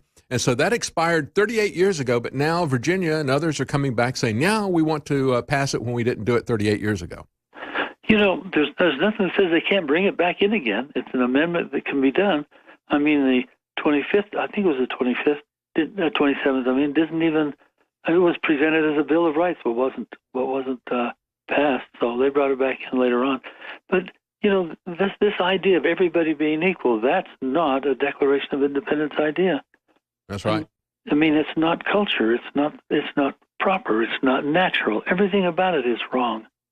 We're destroying our social fabric, and it's horrid. I was in the Air Force for a very, very long time, and they had young ladies. I'm talking about petite young ladies out on the flight line that couldn't carry their tool chest. So the guys carried their tool chest for them. But they couldn't do the job. And that's a big part of this ERA. They want to, it would require that if they put in a military draft or whatever, that they would have to draft women. It would mean that they would have, a constitutional amendment to push their bathroom agenda that they've got. That's lawsuits to, the whole idea about sports competition and everything, that would be out the window. Basically, in the name of equality for women, you would stop them from being able to have any women's sports. Yes, and as a matter of fact, if we really look at it close, equality for women is to destroy women. Yes. That's what it's about. Yes. That's what they always do, isn't it, Richard? They always come in and, they name it the exact opposite of what it is. Patriot Act, right? Let's destroy the Bill of Rights in its entirety, and we'll call it the Patriot Act. That's what we'll do. That's right. That's done all the time, and that's what this is also. It destroys women because it doesn't give them the right. It doesn't just give them the right to be in the service. It requires them to be in the service. That's right. How would you like to have a SEAL team, all petite young ladies? I mean, come on. What good would that be? Yeah. Oh, yeah. There is a real physical difference, and we can see that when we look at the transgender males who are competing in women's events and dominating it. And so the women are now starting lawsuits saying, wait a minute, you essentially destroyed all female competition by allowing biological males to compete because they say that it is now a psychological construct. But let's take a look at the you point out they could do this thing again, but wouldn't they need to start over again? Wouldn't they need to have votes? They can't count the votes that they got 50 years ago, right? No, they cannot do that. They might, but they cannot. I mean, not legally. They can do anything. Yeah, that's right. What they can and can't do hasn't got anything to do with law. That's right. Legally, they cannot count anything that started. This is a New Deal. Mm-hmm. But that is exactly what the Democrats are doing because they don't really care about what the law says anymore. That's right. Exactly. It's absolutely amazing to me how, and we see this, as I pointed out earlier in the program, with DACA. You have an executive order from Obama's Homeland Security Director saying, I'm not going to enforce the law. And then when President Trump comes in and his attorney general says, no, we are going to enforce the law, they say, no, you can't do that. The courts say, you can't enforce the law. We have an executive order from the previous administration. Yeah, that's all unconstitutional. Unconstitutional. I hate to keep saying that because it sounds like it's a scapegoat, but it all is. Well, it is. And the reason they get away with it is because, just as we saw with President Trump, the Trump administration says, oh, okay, well, we'll ask the court, we'll ask the Supreme Court, and maybe they will let me override Obama's executive order. And he's doing that because of politics. We'll be right back. We got to take a quick break, Richard. We'll be right back with Richard Proctor. Again, you can find his books, bathroomeconomics.com, Saving the Constitution. I wish we can. I hope we can. And we were talking on Friday. The reason I had him back was because we got cut off, kind of strange in the last segment. As we were getting ready to talk about the Johnson Amendment, we had been talking about the power that the vice president should have as president pro tem of the Senate. The Speaker of the House is number 3 in terms of line of succession to the presidency. And, of course, the vice president is number 2.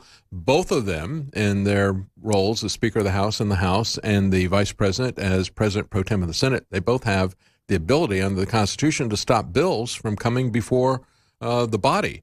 And that's not been used. And that is something that is a very important power that is just sitting there waiting for somebody to use it. We need to stress the powers of veto and nullification. That's the only way we're going to stop this metastasizing cancer of the federal government is by using those types of tools. And so in that last segment, I wanted to talk about the Johnson Amendment with Richard. Richard, you said you've had some experience with 501c3 corporations, and of course the Johnson Amendment is not an amendment to the Constitution, is it? It's something that Lyndon Johnson pushed to as an IRS rule because he wanted to get back at some churches who had opposed him during his reelection campaign. Yeah, well, let's look at this. Let's look at the history of this a little bit, the 501c3 stuff.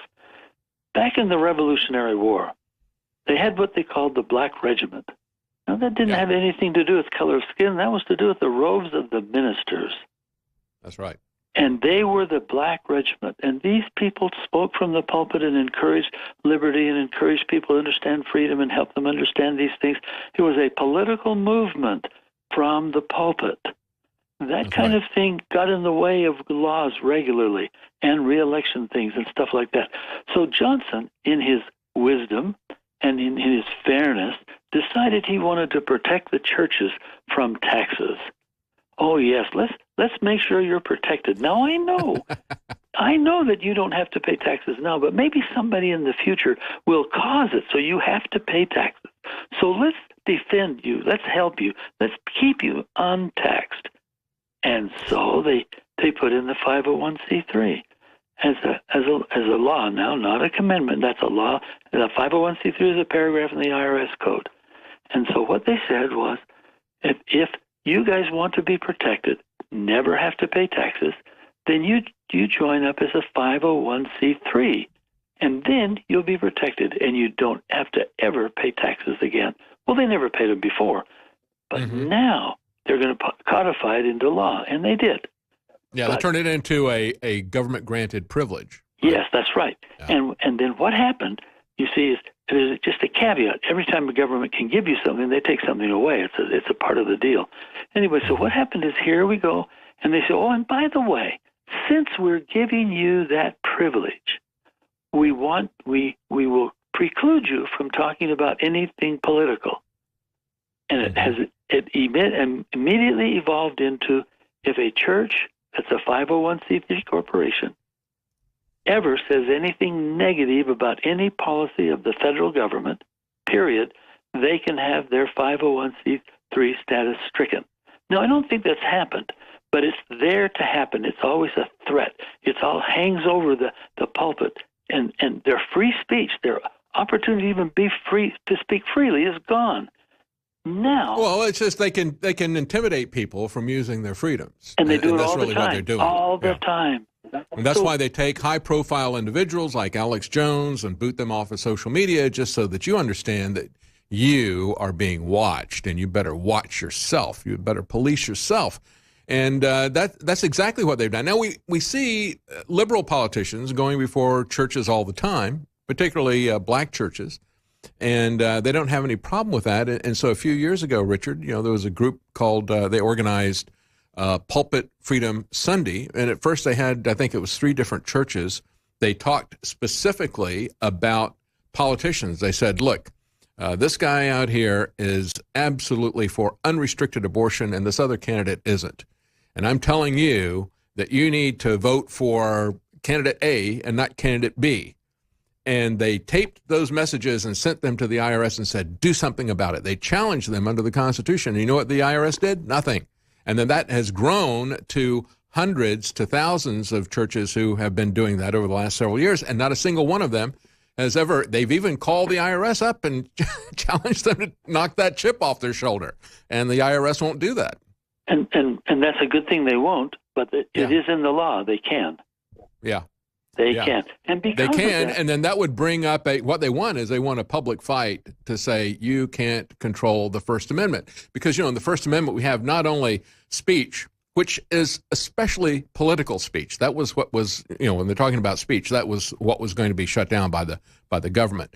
And then also religious freedom. And of course, as you just point out, religious freedom was at the center of the founding of America. Even before the Black Regiment, I mean, people came to America because they wanted to escape religious persecution. And they wanted to make sure that there wasn't going to be one denomination or one religion imposed on everybody by a central government. And, they still had established churches at the state level well into the 1840s. You had Massachusetts with an official established church where people gave money to that church. Yes, we've had those kinds of things. And states aren't beholden to the Constitution. They're beholden to their own constitutions. That's right. And they're beholden to the Declaration of Independence also.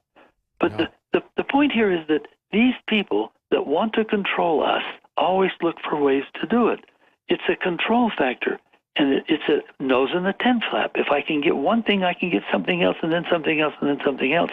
And it flows in that direction. The Constitution is a document that was ratified in 1788, and it doesn't change. It doesn't change. Contracts don't change. So since it doesn't change, we need to look back at what it is and then bring those things to the foreground. A guy by the name of Hansen, Congressman Hansen, made a statement, and I have it in my books. It's on page 104 of Volume 2. It says, he said, it is impossible to have religious freedom in any nation where churches are licensed to the government. Yes. It's impossible to have religious freedom if churches are licensed to the government. And that's exactly what the 501c3 is. And they can dictate, they can tell us. And now we have a lot of people who the law is there, so we're going to follow the law. Now I'm talking about church ministers. And so they say, well, we can't do that. We can't do that because that's what the law says. There was a panel of people I just listened to not long ago on the DVD, and these were 4 people that were talking about 501c3. And they made this ridiculous statement. The church as a whole can't say anything, but the individual pastors can. Now, that's ridiculous. That's not what the 501c3 law is. The church as a whole can't do it, and neither can the pastors. But if they try to, they can have that 501c3 taken. And the importance to that is anytime you make a contribution to a 501c3 organization, it's deductible off of your taxes. Mm-hmm. And if you don't, if they lose the 501c3, you then have to pay taxes. Well, now a lot of people pay 10% to their churches, and they take that as a deduction. Oh, yeah, and that would be a huge financial penalty because it would attach penalties and interest and that sort of thing on it. So, on everybody. Yeah, every person in their church, everybody would lose that ability. And the ministers don't want to lose that ability. They don't want to lose that tax benefit. Yeah, that's how we get regulation without representation, isn't it? Yeah, through this bureaucracy and through the rules that they put in there. And this well, anyway, you've got the idea. We've got to get a hold of these things again, and we can do it if we just would. Absolutely. Thank you for joining us again, Richard Proctor. Again, you can find his books at bathroomeconomics.com. I'm going to tell you about a new outrage out of Virginia, as if we needed another update. I mean, it's just every day there's something else coming out of the Virginia Democrats. They have gone wild because they have cut all restraints from the Constitution and even from common sense. So I'll tell you about this latest one. I mean, it's not just the gun owners. No. These people are totalitarian. There's not a single detail in your life that they don't seek to end or to license or to control. And so now they're coming after art therapy in Virginia. Before we get to that, real quickly, I just want to tell you about some of the specials that we have at InfoWarsStore.com. We have had out of stock for a while our Vitamin Mineral Fusion drink mix, and it's been unavailable for a few weeks because it was out of stock. It is now back in stock. This advanced multivitamin formula gives your body the essential vitamins, minerals, amino acids, and other beneficial compounds it needs for optimum health.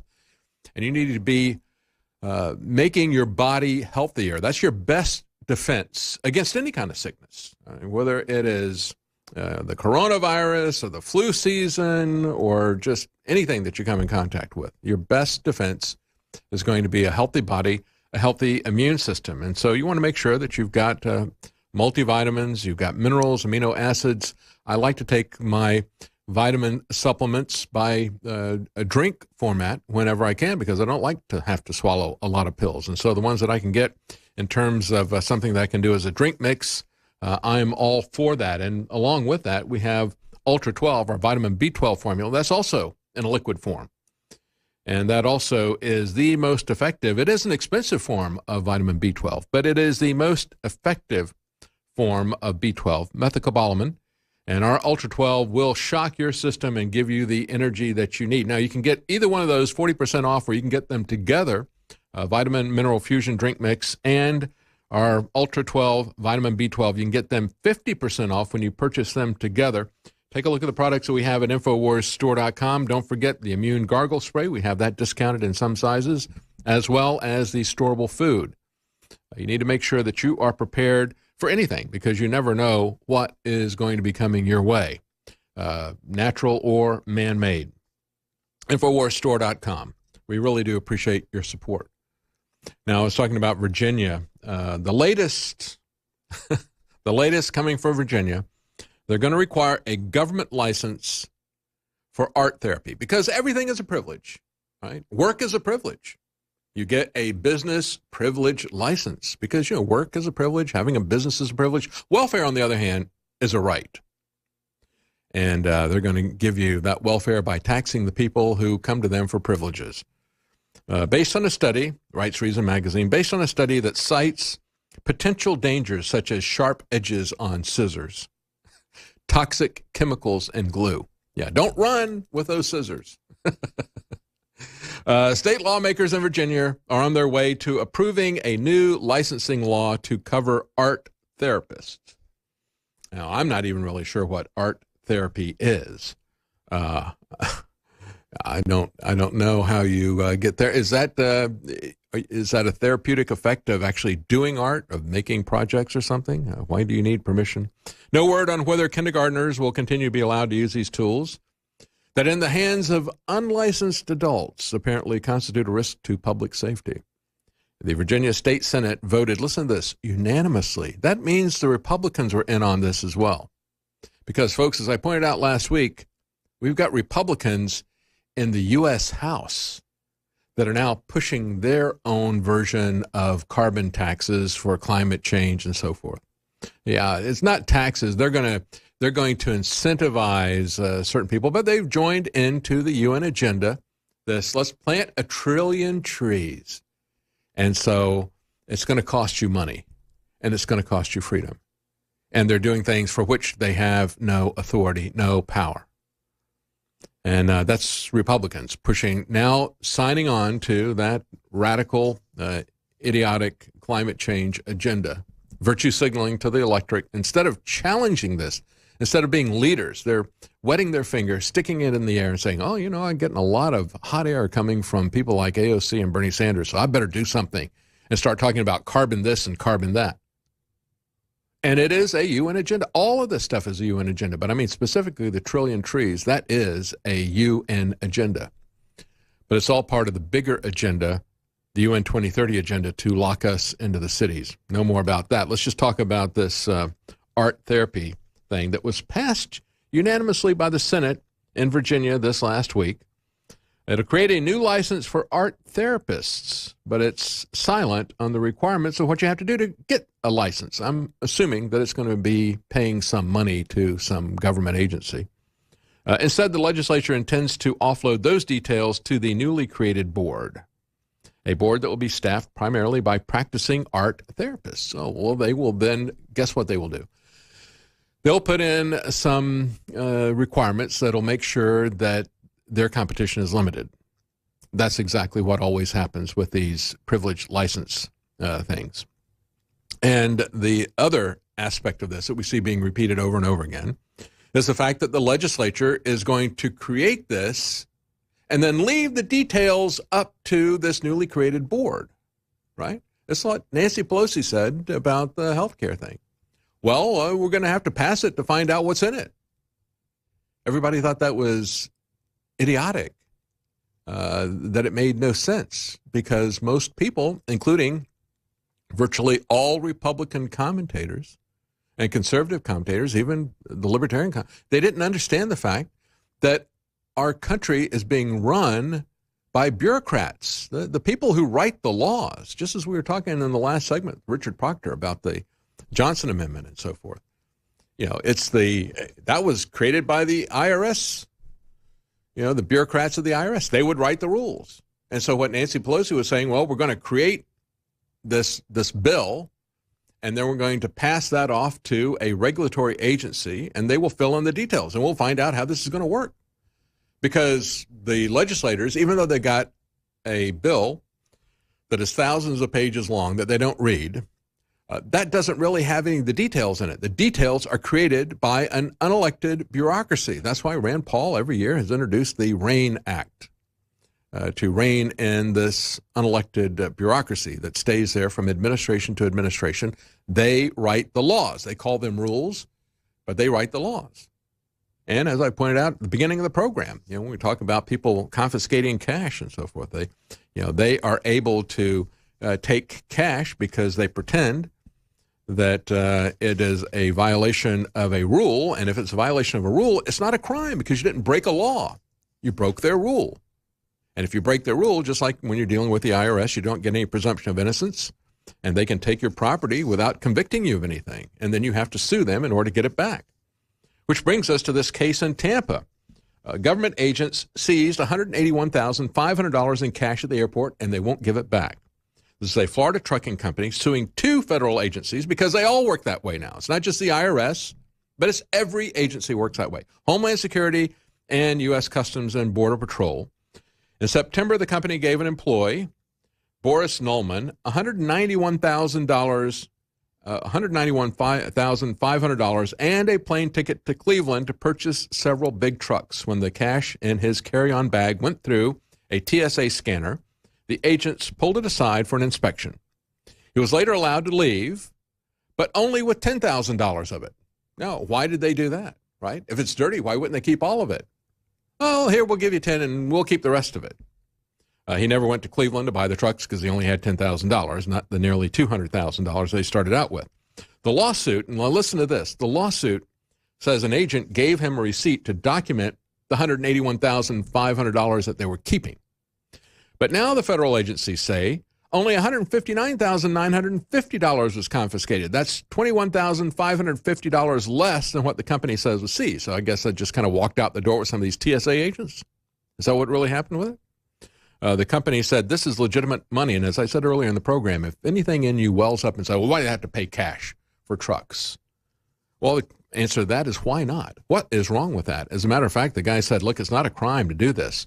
This is a common industry practice. The company planned to build its fleet with trucks that were not at a dealer, not at an auction, and the independent owner did not want a bank wire or a cashier's check because of fraud tied to certified checks in Florida.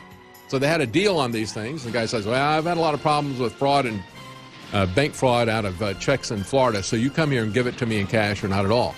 You know, the same thing happened in the early 90s to a gardener who they took all of his money from because he was going to pay for it in cash. We got to stop judicial tyranny, don't we?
Using free speech to free minds.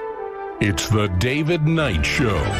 It's Monday, February the 17th, 2020. I'm David Knight, your host. Today we're going to take a look and I think the next step in the war on cash. And we have not talked about what is really going on, the background moves by different banks.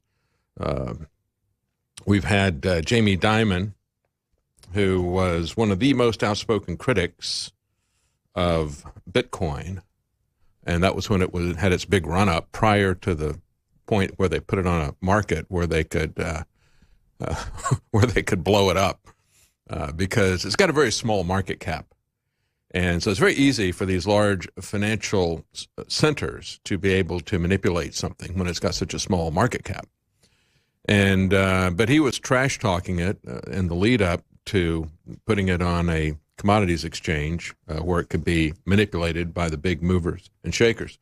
But also in the background, we have the world's central banks, the Bank of International Settlements, the Central Bank of Central Banks, all talking about how they want to have a cryptocurrency. And shortly after they crashed Bitcoin, you had Jamie Dimon reveal that his bank, JP Morgan, had their own cryptocurrency. And so we're going to lay that out for you, but we're also going to show you how we have a war on cash. Not only do we have the story that's on the Drudge Report over the weekend, another abuse of government power, absolutely unrestrained power that the government pretends that it can take anything from you at any time. They don't have to allege that you committed a crime. They don't have to charge you with a crime. They don't have to convict you of a crime. They can take whatever they want from you, any property that they want from you. They can take your cash. They can take your home, your car, anything. That's happening all over the country. Civil asset forfeiture. I'll never forget when Megyn Kelly was here, and I sat down with an interview for her when she was talking to Alex Jones. And she wanted to interview the staff, looking for sound bites that they could use. Well, I got a sound bite I can use from her. When I mentioned civil asset forfeiture, it was deer in the headlights time. She just blank stare. What is that? It just made me want to, I don't know. I can't believe that somebody who holds himself forth as some kind of a news anchor, knows absolutely nothing about civil asset forfeiture. And you know what else is even more shameful? The fact that they can steal your children using the same bureaucratic tricks. And they are tricks. They're tricks. Oh, we have these rules here. They're not laws. So because, there are rules from a bureaucracy, whether it is the IRS or whether it's the DEA or whether it's customs, doesn't matter. TSA, they've all got their rules. They pass their rules. You've got regulation without representation. And because they're rules, it's a civil case.